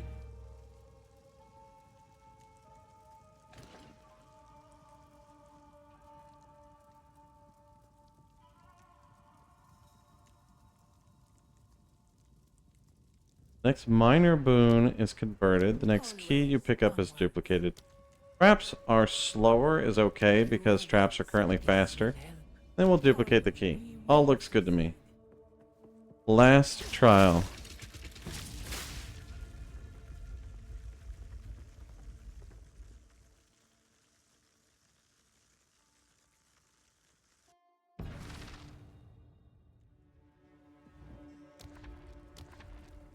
Now we have lose 30 water, 25% reduced movement speed, or 50% less sacred water found.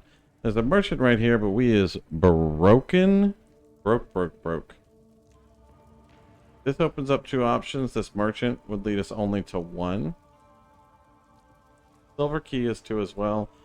But I think the lose 30 water on room completion is fine because we're going to be sacred water broke now. And that's okay. We already spent a lot of water on merchant.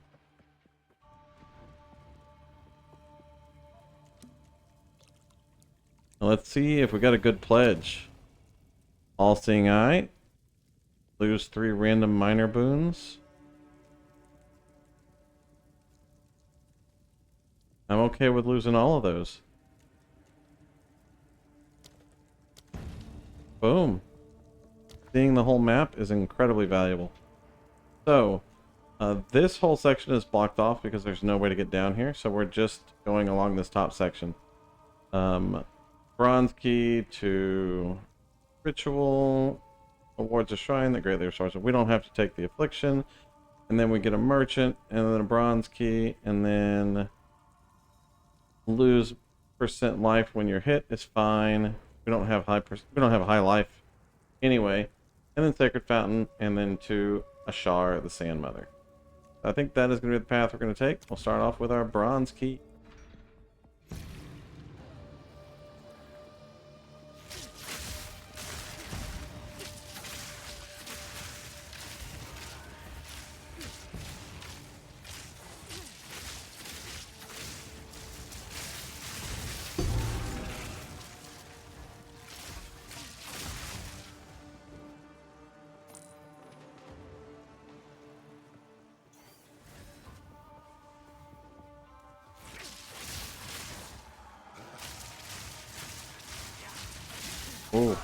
Oh.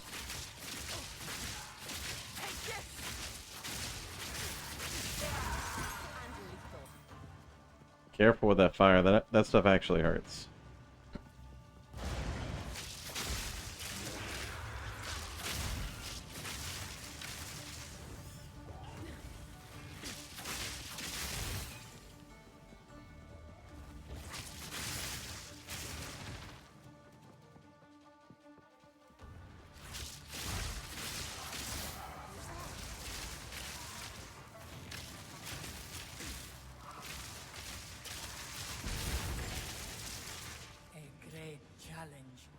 come.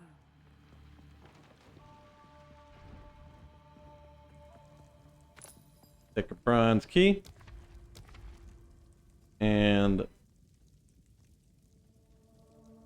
we have 193. No fun. We're not going to get anything from the merchant, but monsters deal more damage is bad. So we'll go to the merchant anyway.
Good riddance.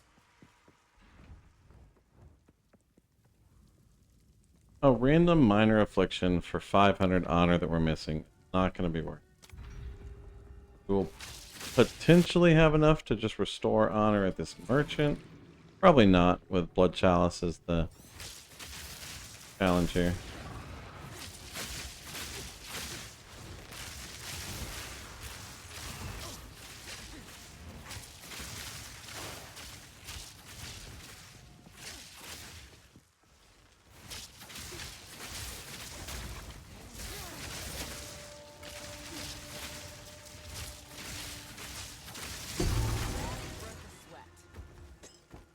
Just Tonky.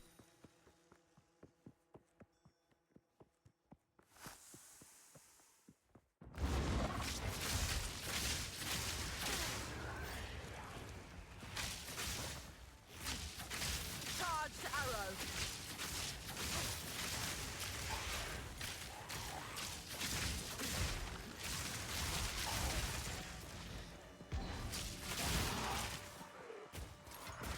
Oh crap. Don't walk over the traps in the middle of the room. I just was not paying attention to that at all.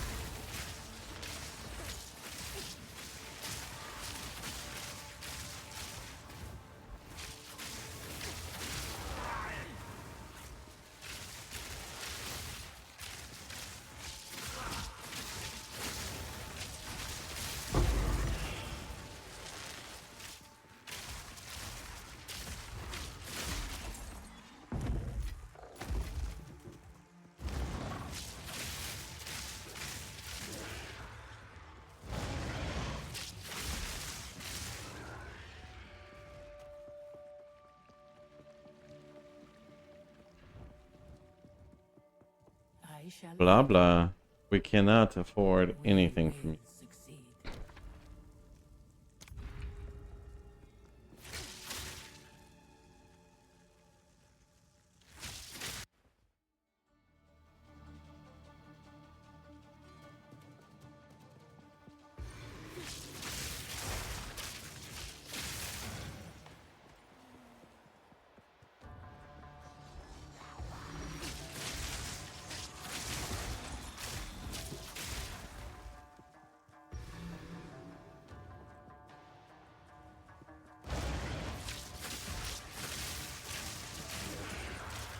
That little guy, like, leaping up out of the ground, kind of, like, startles me a little bit almost every time.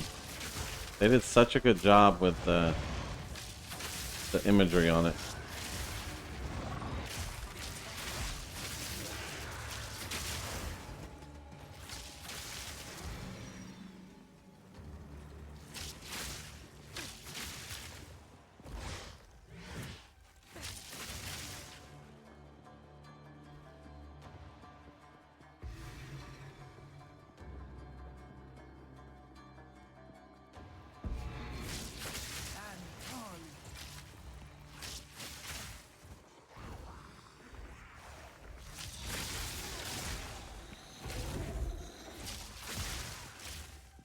Those guys just hit me from upstairs to downstairs at a ridiculous range. Alright, we'll take the 5% life hit. And we're just losing unnecessary honor because we're not paying as good of attention as we should. I thought we slowed these traps down. I could have sworn maybe we lost that boon.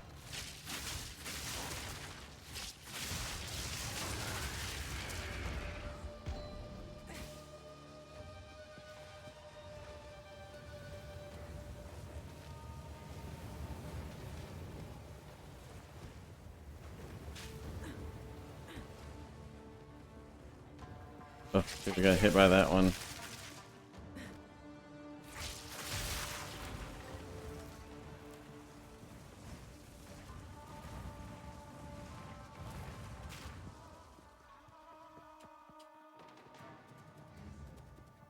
Unnecessary trap taking damage.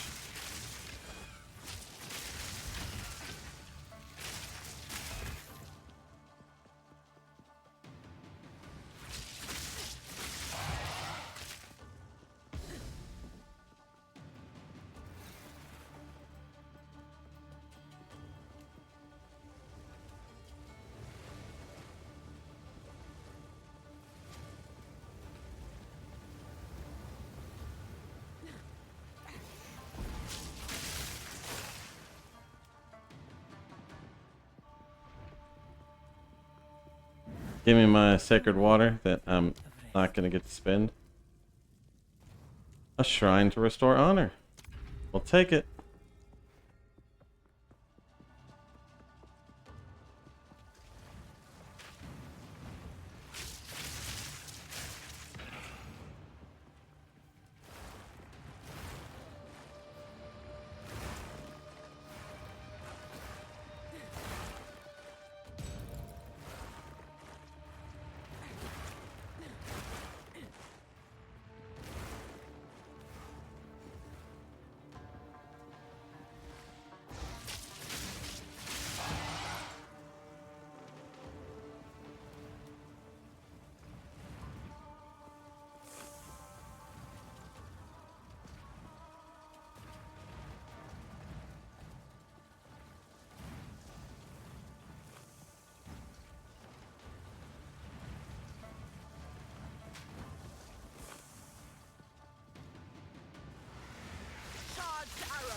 And we are through.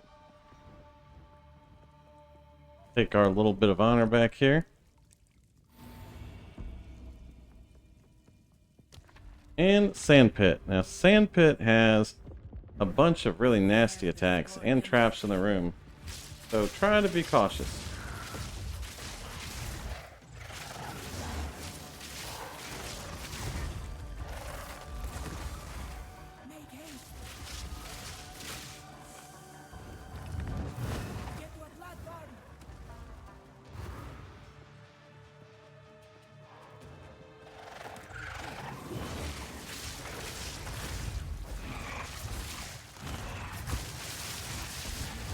Got her.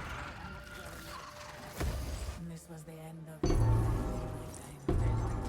I sense Got out of the rooms. Perhaps you can challenge them if you can find them. Here we go. Made room. Alright, we've got a gold key. A prime gold arcanist.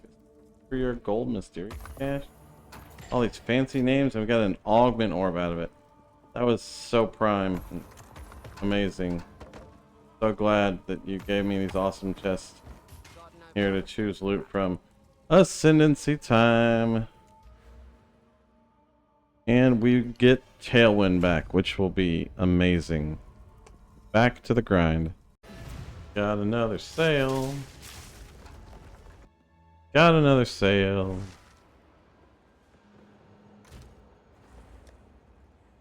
Just a little 3x sale. We'll take every sale we can.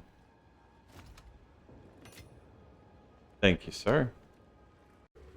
We got another Greater Jeweler's Orb. And we're standing in burning ground to record it and almost dying. Yo, this rarity from Thief's Torment is kicking off. Ooh. That's a valuable jewel.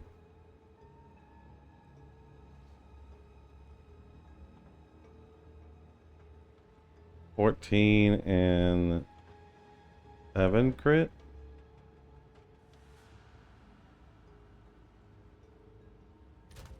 Maybe 4 div. That's good. Technically speaking, quiver jewels are important to us, but not as important as that 4 div is going to be to getting the rest of our gear up to snuff. We'll go ahead and put that bad boy up for sale. Alright, I think it's time to spin our gem cutters here. Clear is definitely our weakest point. So we'll cut our lightning arrow. That'll give us one more leap on the beams, which will enhance our clear significantly. And we'll probably also move Primal Armament off of Lightning Rod over and get some more damage on the front end of our clear. Picked up another 2 decent pieces of loot here. Got Sapphire Gem with meta skills and 9% spell damage. We're going to roll Exalted Orb on that one. And a T7 War Pick with double elemental. Can't really do anything with that. Double elemental. But maybe this thing will be worth something. Increased critical damage bonus. That's very nice. Now this will be a very specialized gem for characters, but maybe we can sell this for 40 Exalted Orbs.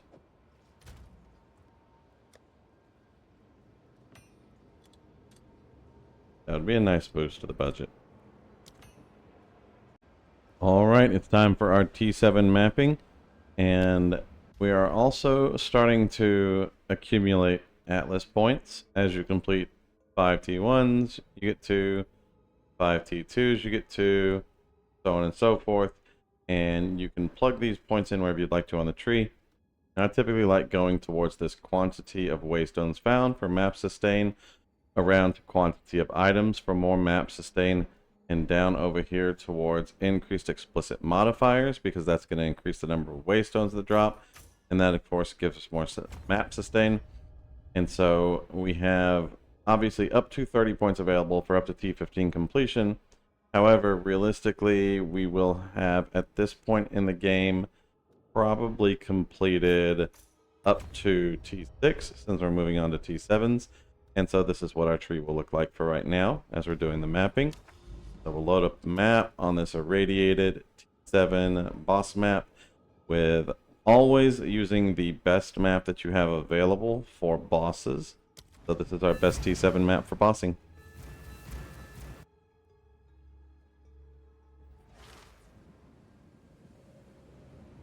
Now we made a couple changes on Lightning Arrow, adding Primal Armament to it, using Innervate, Longshot, and Martial Tempo, because we are trying to increase our front-loaded damage for better clear and killing rares faster, since our bossing seems to be doing just fine.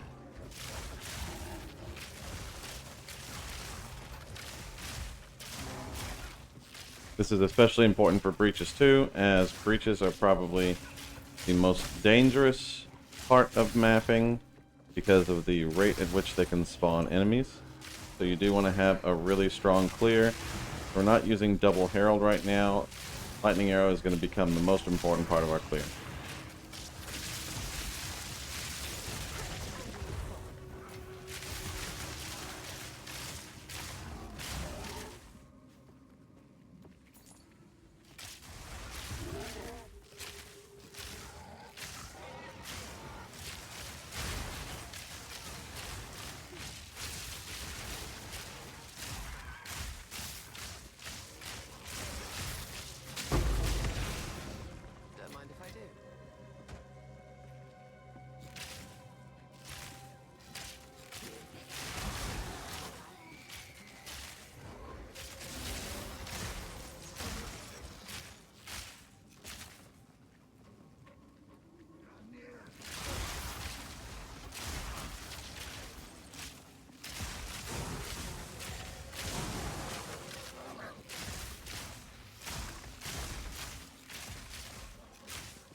our first level 17 gem. So we'll go ahead and slot that in on Herald of Thunder.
Now, shields are typically going to just be straight up less valuable.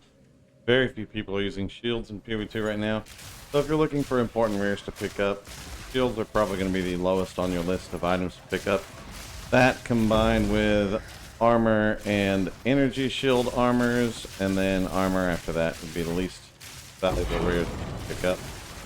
Bows are good to pick up, but primarily only dual string bows because they're such a heavy benefit to running additional arrows, but it does not hurt to pick up a bow every once in a while and see what they're going to be like.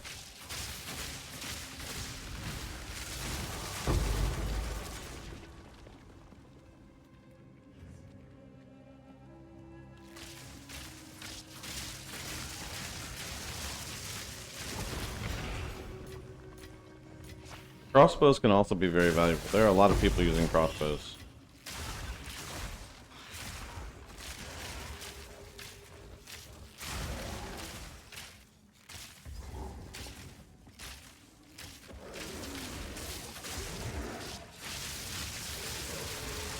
Boss time.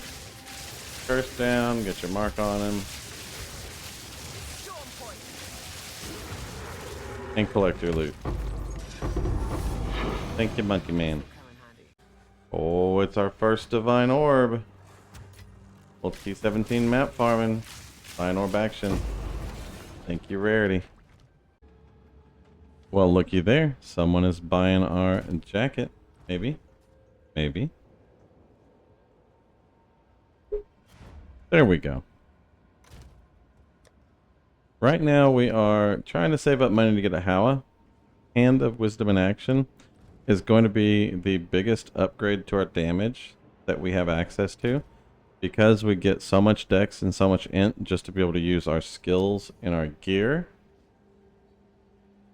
We don't need to attribute stack. We can literally just equip a HOOOWWWAAAAA and utilize the stats that we're using to equip our gear. But we are still a little bit away from that. We got the one raw divine off of the map, and then we have 62 exalted orbs, and so we're just gonna have to keep on farming a little bit. See you soon. Not a bad catch. Got a greater essence of torment out of that map. 66 exalted orb into the bank. Take it. All right, we got a stellar amulet to drop, and we immediately got like 7 whispers, 5 whispers, 490 exalted orbs. That would be a very big benefit to our build. And I'm sure the whispers will keep coming in. Don't sleep on these normal stellar amulets. They are incredibly valuable. Great. Trade canceled. Come on, my guy. Wait. Is it 90 or 80? Okay, guy. You're out.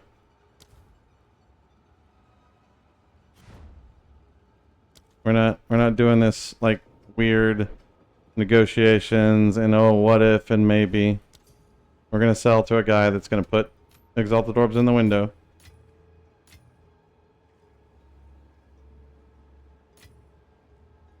And then we're going to take our 90 Exalted Orbs. Thank you, sir. Alright, we are at enough of a budget to buy another Divine Orb. So we will come in here. We want a Divine Orb. We're going to give you Exalted Orbs. And it's 213 Exalted Orbs for one Divine right now. So we'll take our Divine Orb, because our Exalted Orbs are going to continue to depreciate in value as time progresses. But more specifically, we want to use this Divine Orb to purchase a HOOOWWWAAAAA. That's one Divine Orb. We'll put it with our other Divine Orb. Got 26 Exalted Orbs left. And let's go and shop for a HOOOWWWAAAAA. Hand of Wisdom in action is a very good item for our build. We would prefer a Divine Orb cap of 2, because we only have 2 Divine Orbs. And we would also prefer a non-corrupted HOOOWWWAAAAA. Non-corrupted HOOOWWWAAAAs are always inherently more valuable for resale.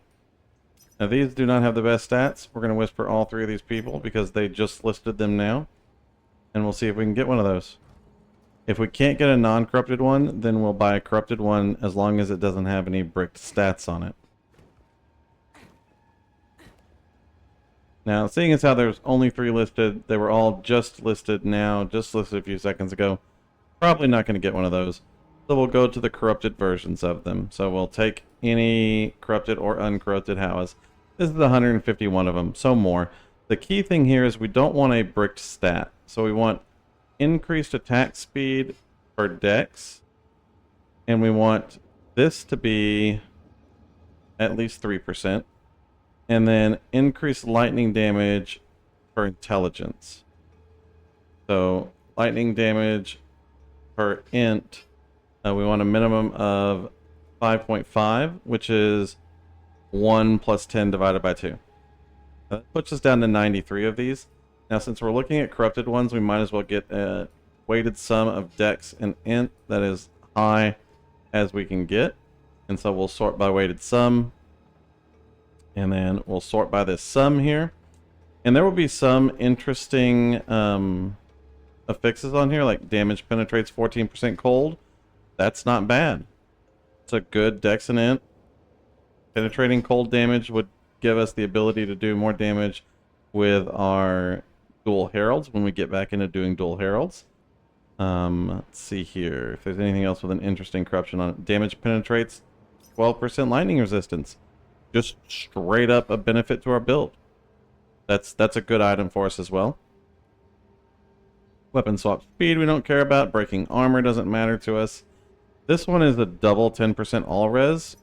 That's a really good one. Again, we're looking for a high sum of stats and then some useful corruption on there. Fire res penetration doesn't do anything for us. Again, fire res penetration doesn't do anything for us. We're not using melee skills. We don't care about weapon swap speed. We're not weapon swapping. Damage penetrates lightning res.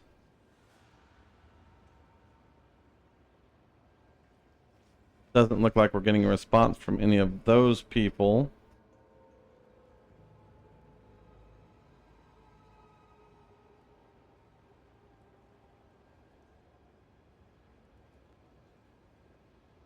So now we'll go to our second choice on this, which is going to just be dual socketed HOOOWWWAAAAs. So if it has 2 rune sockets, that'll give us more flexibility in our build. There's 13 of these. This one was listed for 1 div a few seconds ago. We're probably not going to get that, but we'll whisper it just in case. We got another sort this by sum here, and we'll go down the list and just whisper any of these people that have 2 sockets and have a high sum of dex in it.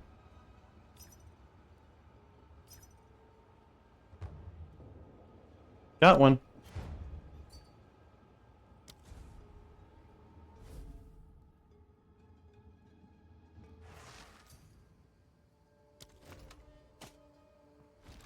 Gotta get our divine orbs out of the stash here.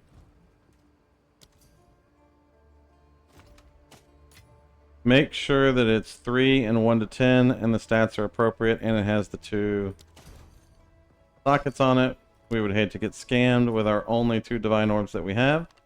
But we got a HOOOWWWAAAAA. Now, since we have a HOOOWWWAAAAA, we'll go ahead and equip that. But we're going to notice that our resistances are bricked. Our resistances are bricked because this glove was carrying some of our resistances. We'll just grab a quick cold res. Put in there, because these can be changed now. And then we'll grab another cold res, because cold is our lowest res. And we'd hate to get frozen. These gloves right here are probably not worth anything spectacular, but we'll set them aside and potentially mark those and sell them later. As far as our damage goes, our lightning arrow went from 9,000 to 15,000. So HOOOWWWAAAAA is a huge, massive boost to our damage. Also opens up some scalability with int on our items here. So as we're shopping, we can start looking for intelligence on our items. We are up to T8 mapping. T8 mapping means that we finished our T7s, so we get a couple more skill points. We're going to go over here because this is a really, really strong affix, so we want to get to that one next. On our map here, we're going to do a T8 irradiated, which is a T9 boss. There's a breach on there as well. So we'll see how the breach goes.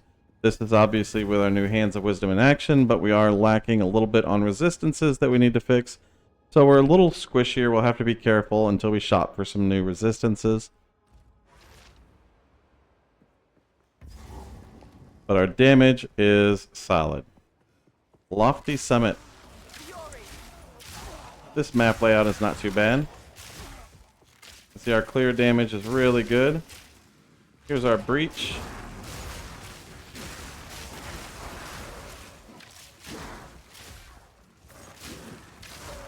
This map layout is not ideal for breach, so we're probably not going to get a whole lot out of our breach, but we'll get a little bit out of it. And emphasis on a little bit. Nothing wants to spawn on this side of the breach.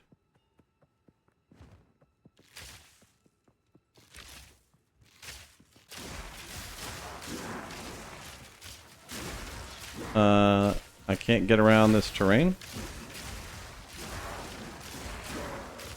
Terrain is so much fun and so engaging.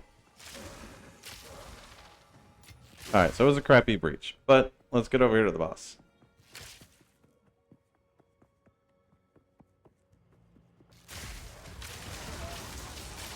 We are still using only a single herald rather than the double heralds because we haven't invested... Ooh, a divine orb though.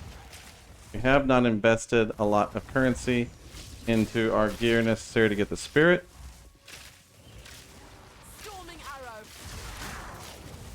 Gotta say thank you to the Thief's Torment. It's the only rarity we have on our guy. It's carrying us.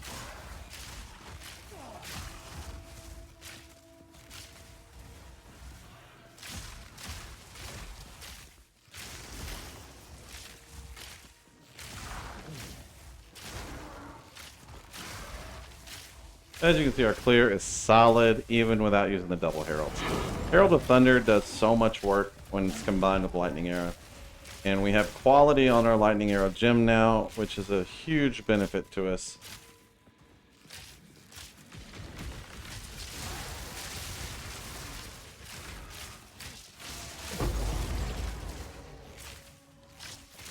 Don't forget, you can use your Lightning Rod for big tanky rares like that to very quickly delete them. You just drop one Lightning Rod and then dump Lightning Arrows into it to trigger it.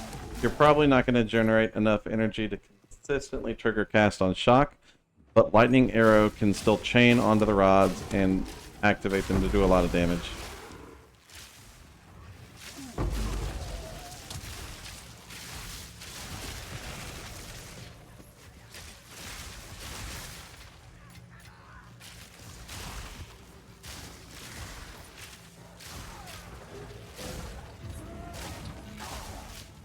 I like how the double arrows, or the little trident here, has become increased life and defenses. Doesn't really fit the flavor of a trident, but, you know, I'll take it, I guess.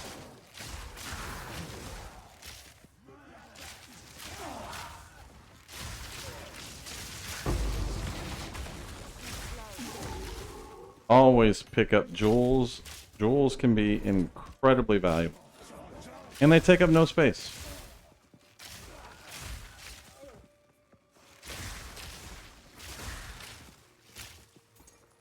We are going to have to go back and kill that rare, but I won't bore you with that run back. We'll just go straight to the boss here. Same strategy on bosses. Get down lightning rods. Get down orbs. Mark him as soon as he spawns. Try not to run out of mana before he even spawns. And do all the damages. Build works very, very solidly. We'll go ahead and loot everything and get back to mapping. Alright, moment is in. Now, I don't know if map tier chance affects what this guy has to offer us. But we'll throw the highest tier map that we have in there. All we need is a Dream Fragments or an Astramantis. That's all we need. Sir Nameless Seer. What you got for us? Nothing. Not a goddamn thing. A Rampart crossbow, a mark, some armor that people don't even know what they do. Like death blow gauntlets. Birth of Fury.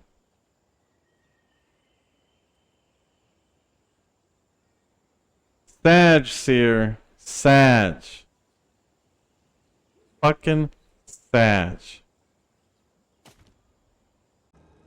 Alright, so we've been looking at bows for a while.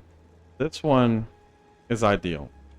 100% elemental damage with attacks, 4 proj levels, 2 divine. We don't have 2 div yet. Just check on bows without 3 sockets, just in case. 9%. 96%. Ooh, 1 div, 96% plus 4. That's a good bow.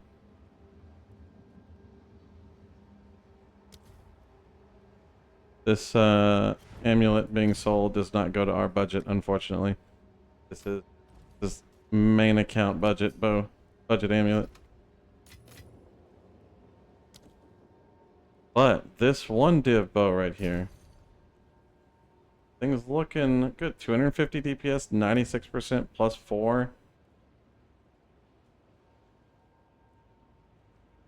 Versus this one. 251. This one has higher flat fizz and base fizz on it, but this one has 3 sockets. Life per enemy killed, life per enemy hit, dex, leech, but we don't do physical damage anyway. Let's see if we can get a bow upgrade.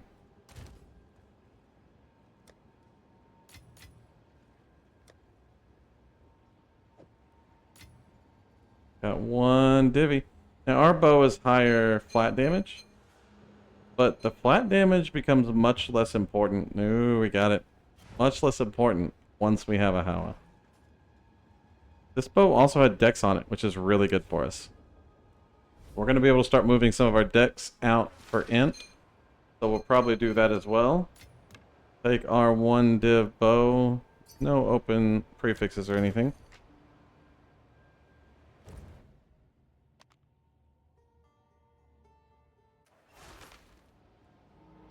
Uh-oh, the YouTube viewers are getting more side sales.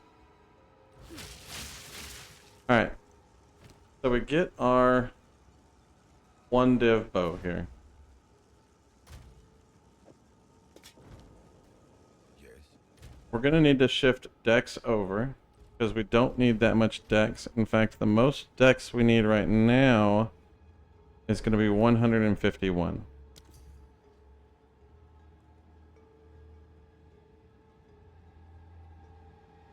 Always be trading. If you want any advice at all, always be trading. That is a good point, Saint.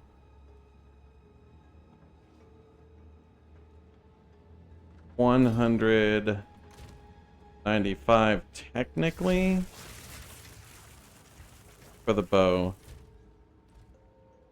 But we would have to have a second item that had dex on it to equip it. Not enough. Like we can equip the bow. Nature's fury. That'll put us at 2. Oh, our other bow had dex on it. We can't make any adjustments to our dex. Can't make any, but our damage goes from 16k to 19k. A solid 30% increase thanks to +4 proj levels and 100% or 96% increased elemental damage with attacks. So, definitely a significant upgrade for us. Looks very good. Keep on mapping. We're coming up on T9 maps next. Alrighty, it is T9 mapping time. We've got a 180% waystone map on a map boss breach that's irradiated. Let's go boss smashing.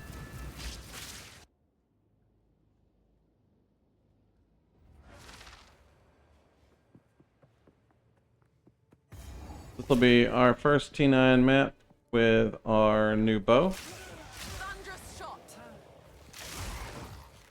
Looks like it kills everything very nicely.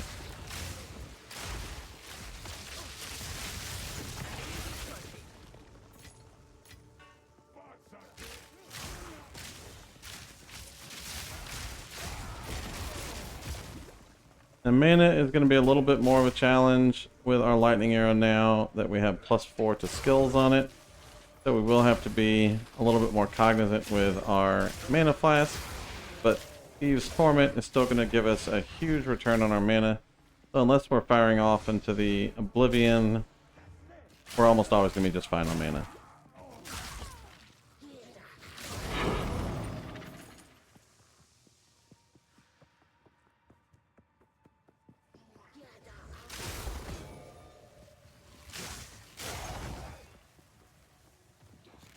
And we are at the point where utilizing bow shot is going to start to become a potential for our mapping. And if we decide to go that way, we could always take mind over matter. That's a large stretch across the tree with a lot of different passives involved in that trip. And so probably reserved for a decision around level 90 or even 95 before really have the skill points to consider that. But there is a lot of value in running Mind Over Matter with Bowshot and Thieves' Torment for massive recovery and another huge layer of defense and unlimited attacking without the need for a mana flask.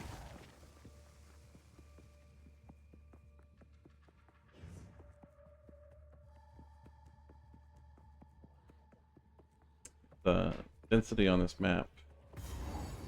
Alrighty, boss time. This boss. Get your lightning arrows down. Get everything else down.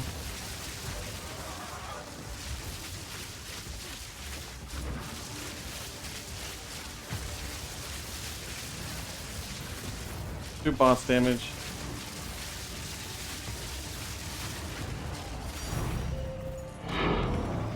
And another divine orb.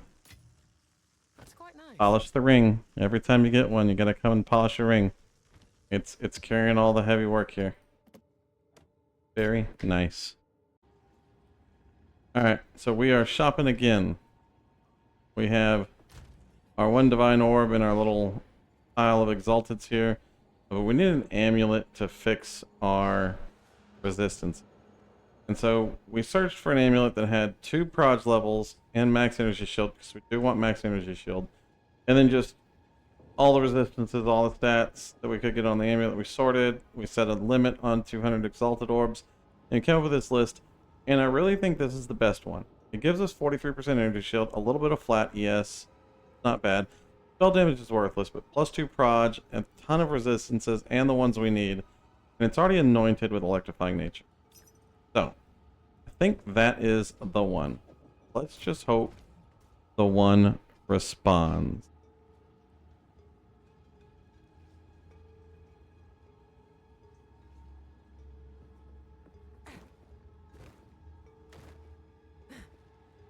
He doesn't respond. I don't don't think any of these other, so we actually we have cold res in here, but we do not need cold res. So we can kick that off.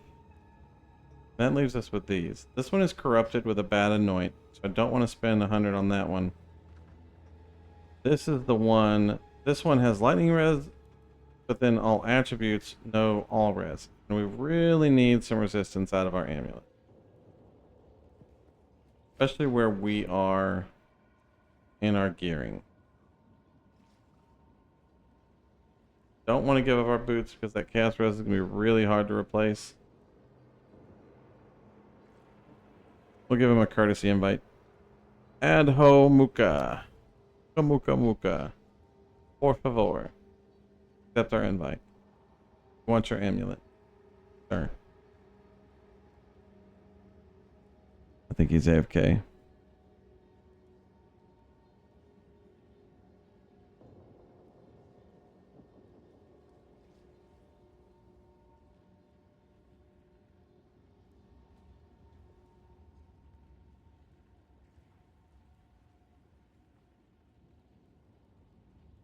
Can turn down our max res, our max energy shield requirement here a little bit. See if it opens up anything exceptional.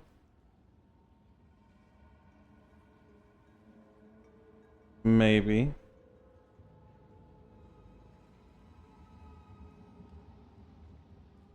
This is also a maybe. It's not a great corruption, but it is a good corruption. We'll need... It's got to be lightning res though. Got to be all and lightning res. That's the only one that works. That gives us 4.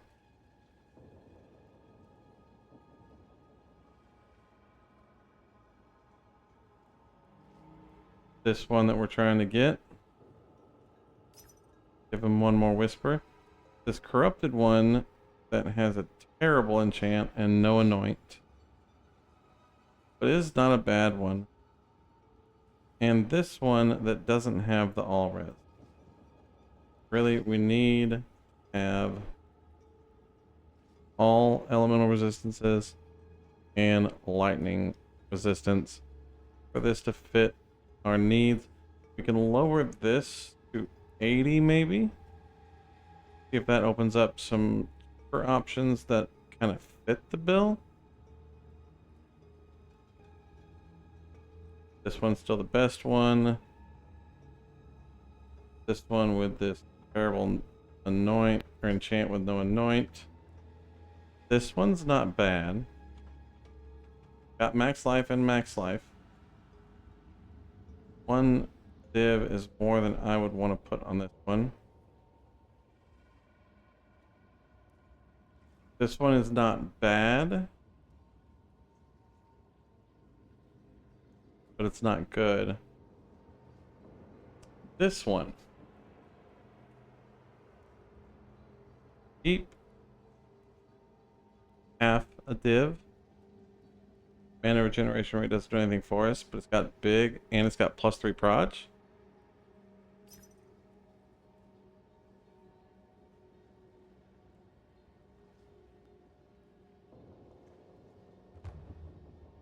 That's the one. Gonna need to get some more exalted orbs. Come over here. We have 5 chaos orbs again. 5 chaos orbs worth of exalted orbs.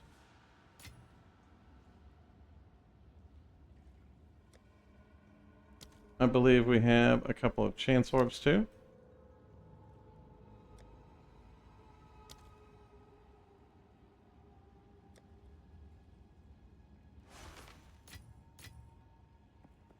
Guy is like, give me my money. Oh, we're 1x short. Sorry, my guy. Blacksmith whetstones.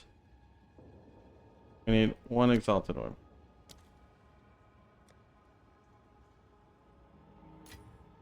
Thank you, currency exchange vendor. I'm sorry for making you wait, sir. Appreciate you. Here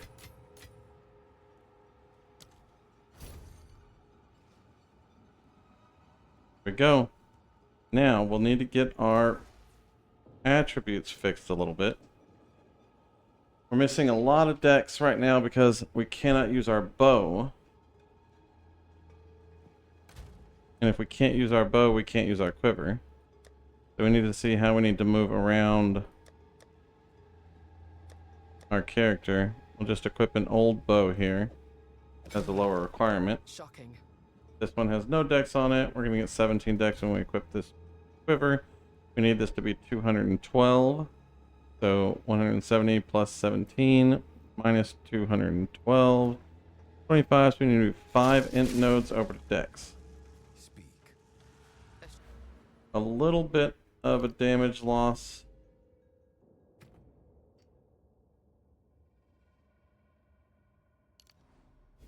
From our HOOOWWWAAAAA. But our resistances are fixed. Shift in my Now we need a bow with dex on it. That way we can do that little shenanigans. 215, 142. Our lightning arrow damage gained 2.4k DPS because our new amulet has +3 projectile skill levels. Now, it also has no catalyst on it. We don't need to catalyze it right now for elemental stuff, so we're going to catalyze it for defensive stuff. Well, we're probably not going to catalyze it for defensive stuff because we just burned through every last exalted orb we have.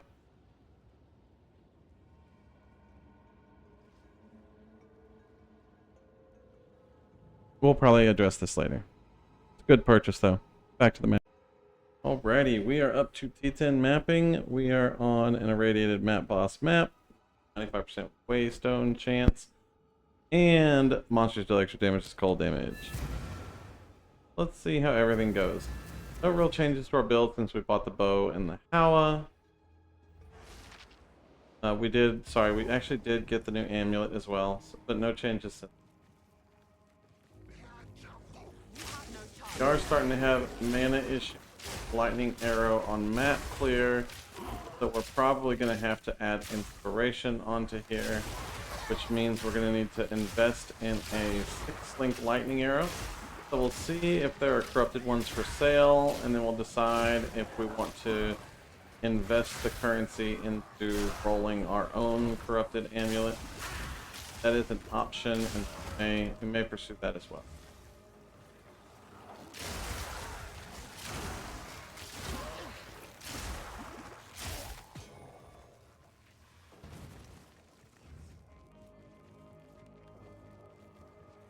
The druid map? Good as it don't.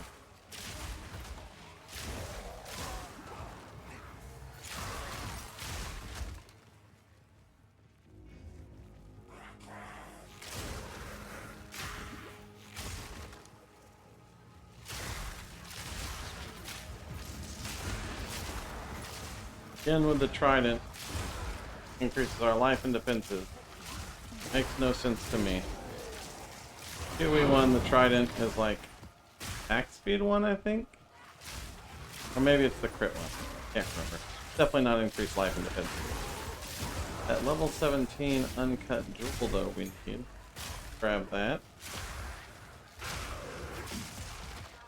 We are using Mana Blast to sustain our lightning arrow right now. And while that is a good option, it's a less quality of life option. But lightning arrow clear, phenomenal. The chaining from lightning arrow is excellent clear, coupled with the lightning, the Herald of Thunder, make very good clear. We got a druid, rods, orbs,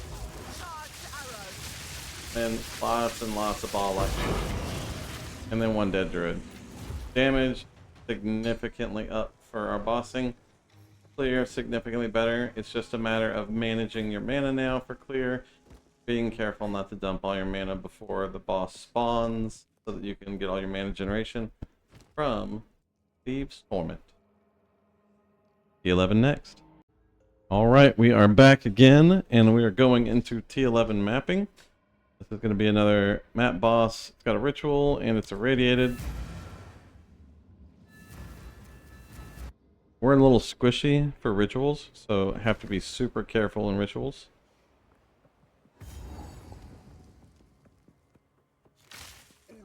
Fury. Out of mana.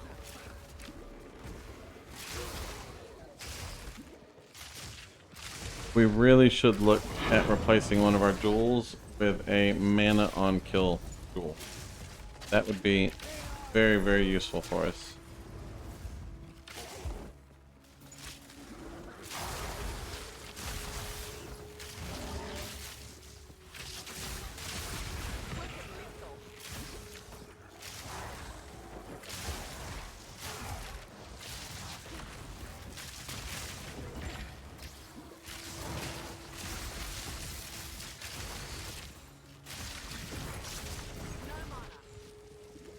So much dodging stuff. You can have a few less lightning mirage volatile plant guys in here. I would definitely be happier.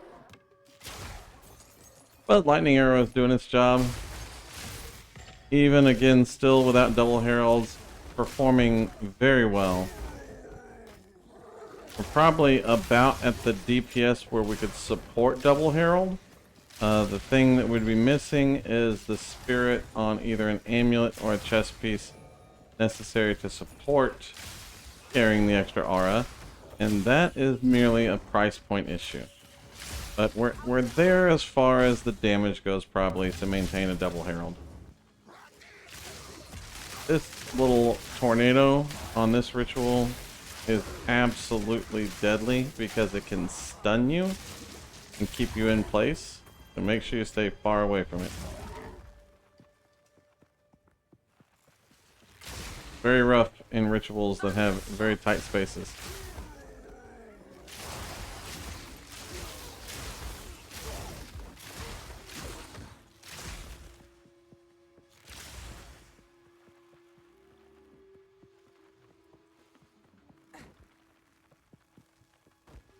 Density? Question mark? Oh! Have our boss. Okay, same old, same old.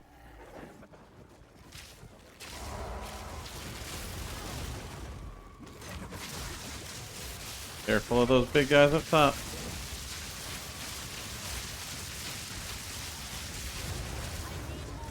Boss dead. Although we did struggle a little bit with our mana support there. Our Thieves' Torment needs to do a little bit more work. Now let's go finish up the map and then move on to T12s. Looky, looky, what they brought in. Alright, we are back and up to T12 maps. So we're going to go ahead and load this irradiated map boss up.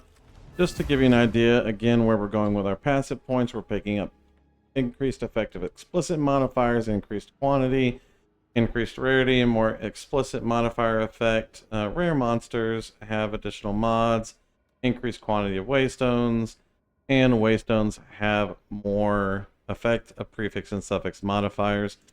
These are all really good nodes, in my opinion, for maintaining map sustain and pushing through the Atlas.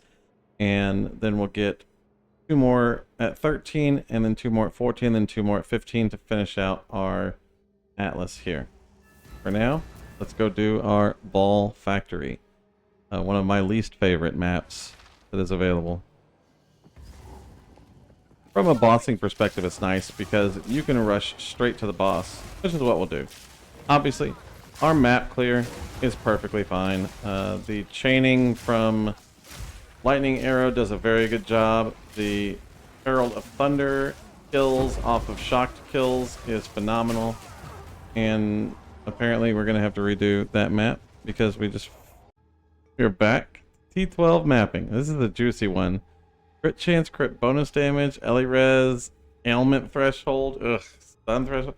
Okay, this is probably going to be like the inherently most difficult map from a explicit modifier perspective. Thankfully, it's on a relatively simple map. Just a real quick recap. On our Atlas skill tree, we have taken Unstable Energies, Grueling Journey, Deadly Evolution, Lucky Pillage, and Constant Crossroads, and then all of the interacting nodes that increase explicit modifiers on maps. So that means our monsters have 63% increased elemental resistances and more crit bonus damage, but we have more waystones and more quantity and rarity on the map. So we'll roll with it and see how it does. The mana has become more and more of an issue as we've progressed with increased level and projectiles on Lightning Arrow. So at some point we are going to have to do something about our mana, which is probably a 6-link Lightning Arrow with Inspiration on it. That's kind of like the go-to solution for that. And then we'll just have to check the market and see what they're selling for versus the chances of us corrupting into a 6-link ourselves.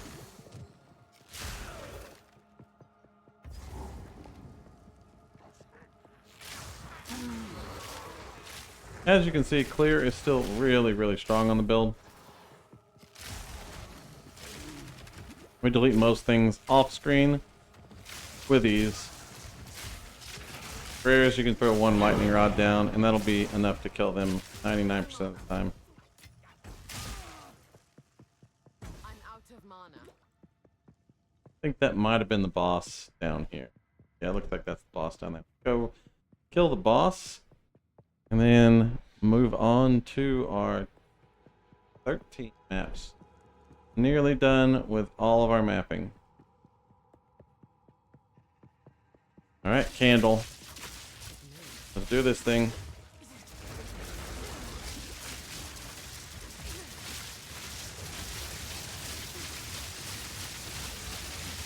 The waves of lightning.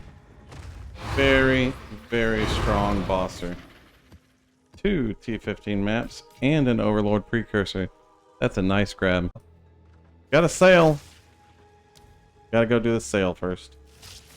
We have been trying to get some money for upgrades on this guy for, it feels like, forever now.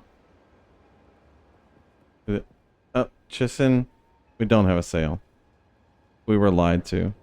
That was lies and manipulations. Back to the grind. Excitement, excitement! Maybe we're gonna sell this home. Yeah! Give me those 10 exalted orbs.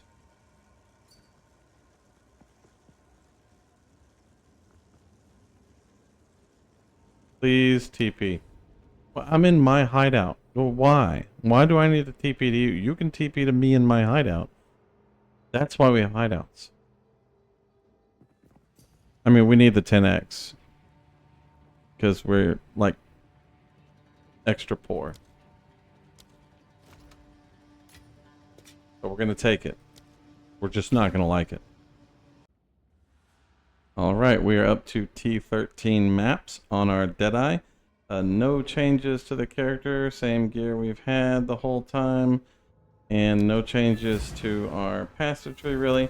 We have picked up some additional survivability here as we've moved around past Essence of the Mountain. We'll go down and get Flow Like the Water next. For now, let's see how we do in a T13 map.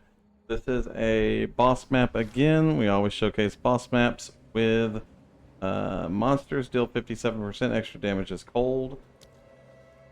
Let's roll. As always, mana is becoming an issue with Lightning Arrow, and we will need to address that at some point. We do have the option of Vol Orbing our Lightning Arrow and hoping to get a 6-link that way for inspiration, or potentially buying some additional greater jeweler's orbs and just rolling balls into it until we hit one. You do need to gem cutter your skill first before you vol it, because you cannot gem cutter it after it's volled, but you can increase its level after it's volled, so it does not have to be the highest level skill. With the price of perfect jeweler's orbs where they are, we are way better off falling 5-link skills, try to get to a 6-link rather than just purchasing a 6-link. Now, alternatively, we can also check the marketplace and see what the price is on just a 6-link lightning arrow that has 20% quality on it and does not have a penalty to the level of lightning arrow. One of those might also be available at a reasonable price. But we are still in currency farm mode and grinding out the Atlas mode. Those monkeys, they're trying to jump on us and kill us. And oh look, Lightning Mirage. We never see Lightning Mirage effects. That's definitely not on almost every single rare in every single map we do. A greater essence of electricity is money. Thank you, sir. I appreciate you. That should pay for our lightning arrow right there. Gotta appreciate the essences.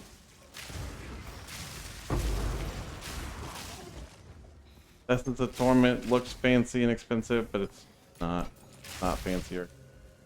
I need more mana.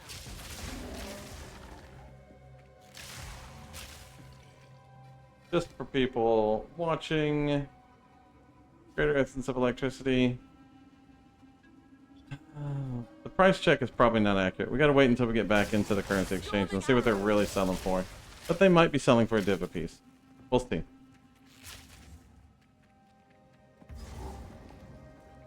And it is boss time. It's a monkey with a freaking mana aura. Stay in the mana aura and you're fine. Kill the monkey. Get the loot. Another boss precursor tablet is nice. Not enough maps though. Sustain is starting to be a struggle. But that is how it goes as you get higher into the maps until you get your full Atlas completed with all your T15s. And we'll be having a T14 next.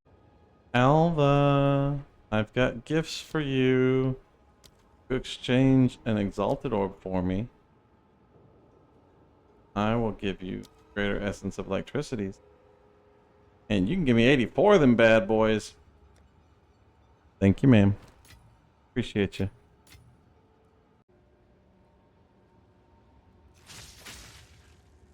So this guy had a really good quiver for sale for 6 orbs of annulment.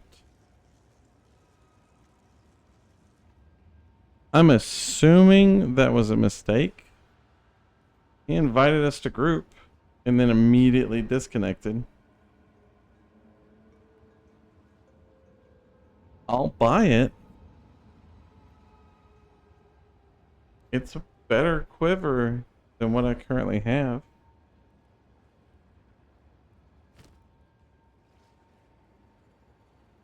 But I have a feeling it's not actually for sale.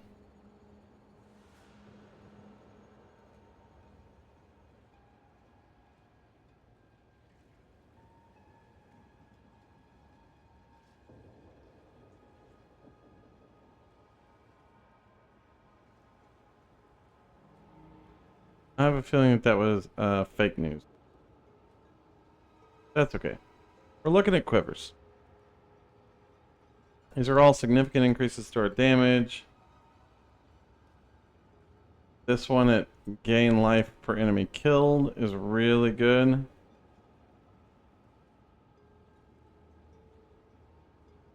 I think we should open our budget up a little bit more on the quiver though.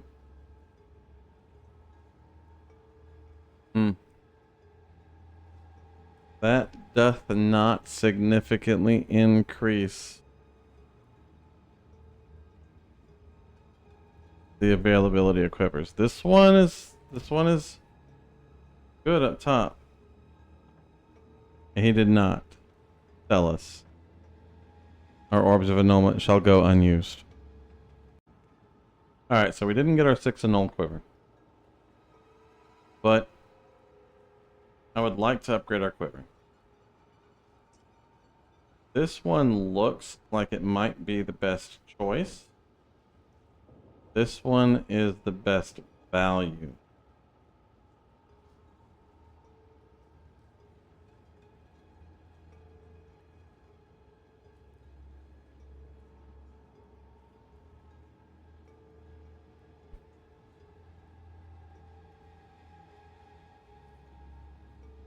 Giving up flat damage. We get no dex on this one. We get no dex on this one. Get dex on this one. But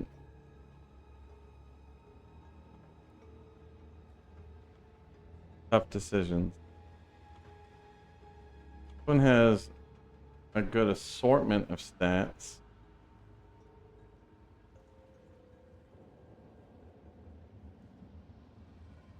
I think we just need to keep an eye out for a good quiver.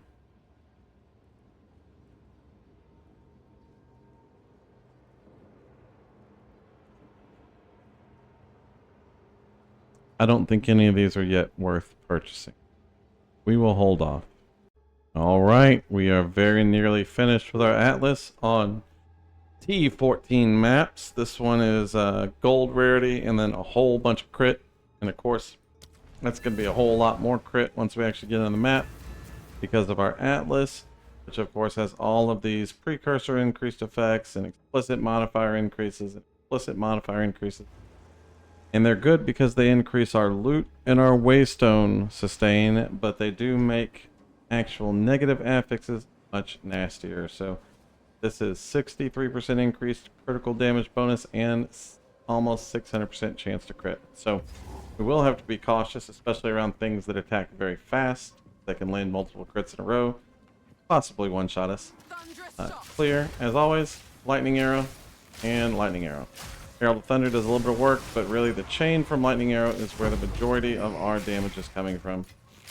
This coupled with long shot gives us a tremendous amount of damage, especially at a long range on the map. You can definitely kill stuff off screen very frequently. If stuff gets too close to you, lightning rod becomes a really good solution. It is sometimes difficult to attack things that are right on top of you. Lightning rod is an AoE from the sky, and so it's much easier to attack things that are directly on top of you with lightning rod rather than continuously trying to hit them with your lightning arrow. Lightning arrow is best used from a range. I need more mana. No mana.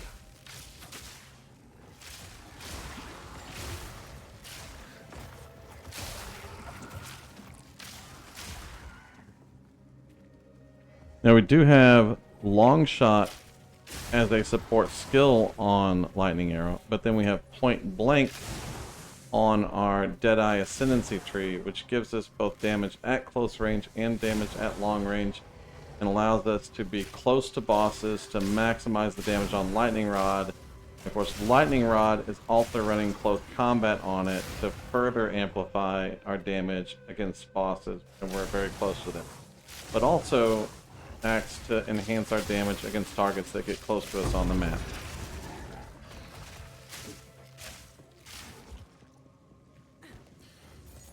I think the whole setup ends up being a really good give and take from all of the possible options that we have for support skills and ascendancy choices.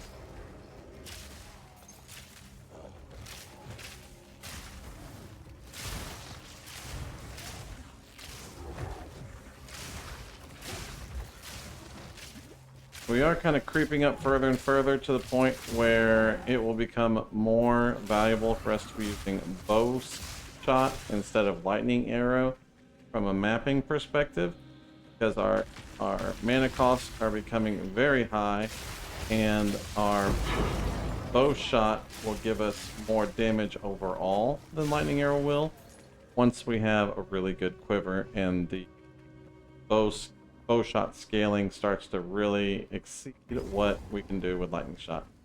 Now here is our boss. As always, we'll take Mark first. First next.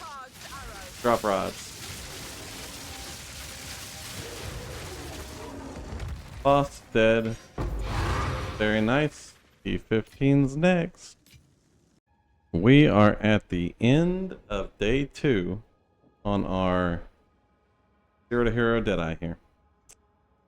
We're going to go ahead and load up this T15 Breach Irradiated Map Boss. This is reduced damage from crits and less recovery rate of life and energy shield. We have switched over to bow shot, and so we're running Lightning Infusion, Fork, Primal Armament, and Innervate on bow shot. Long shot and chain are just on lightning arrow. We're not actually using those. We could switch long shot onto Herald of Thunder, which would be a good increase in the damage on our Herald of Thunder. And then we're using Lightning Rod strictly for rares that are too tanky for bow shot and for bossing. We'll go over the passive tree. In fact, we can go over the passive tree real quick. Everything on the passive tree is as it has been, with the addition of Subterfuge Mask, Essence of the Mountain, Step Like Mist, Mindful Awareness, and Flow Like Water. Later on, Essence of the Mountain will allow us to more easily dual Herald and chain for clear once we get up to the currency where we can get Spirit on our chest armor. For right now, it just allows us to freeze bosses, which is also a nice perk for getting control of the boss whenever we're killing them with Lightning Rod. All of our gear is the same as it has been, so there's no change there. As you can see, bow shot does solid damage. We're running fork on bow shot instead of chain because fork does not have a damage penalty on the initial hit. It only has a damage penalty on the forks, and forks will always fork towards other targets anyway, and so that's more than enough extra clear that we need to make bow shot feel good whenever we have a large amount of targets.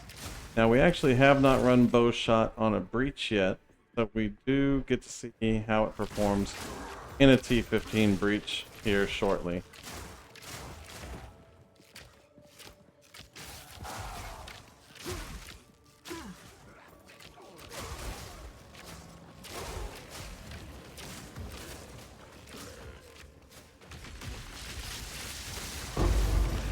As you can see, Lightning Rod is still great at clearing out rares. And every creature on the map always has Lightning Mirage, so we have to dodge around Lightning Mirages constantly.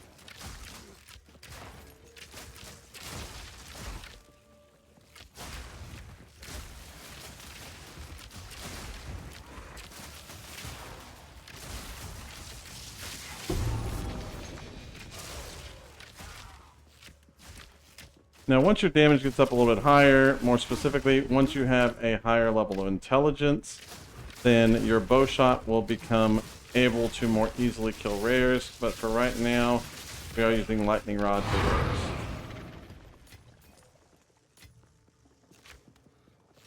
Here is our breach. Let's go ahead and get the map vision here so we can start working with in the breach. We're also on the lookout for another quiver. A quiver with attack speed is going to be a real big benefit to us with bow attack, because we can hit bow shot much more frequently since there is no mana requirement for it. So attack speed becomes a really valuable way to scale the damage of bow shot. Go trigger our breach and see how everything goes.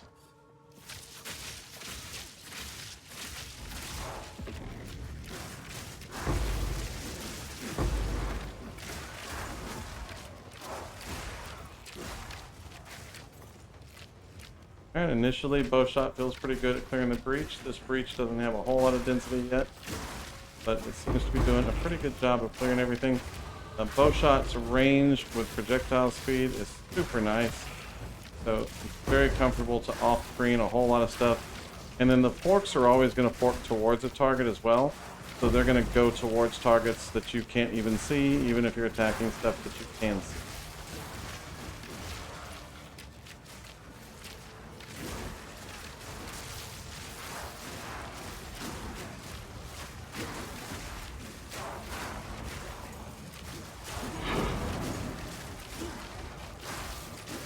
Looks like the bow shot is doing alright. We could use a little bit more damage for clearing out T15 breaches. It's going to close a little bit early, but all in all, not too shabby for our first 15 breach. Technically T16 breach, I guess. With gear comes better clear though, for sure. We're still running a lot of gear that is from a very, very, very long time ago.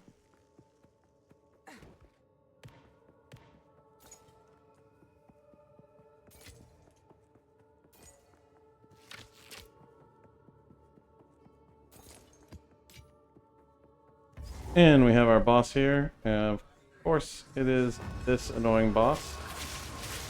But get your lightning rods down, your orbs down, and then spam away. Ooh, we're not getting ball lightnings going. There we go.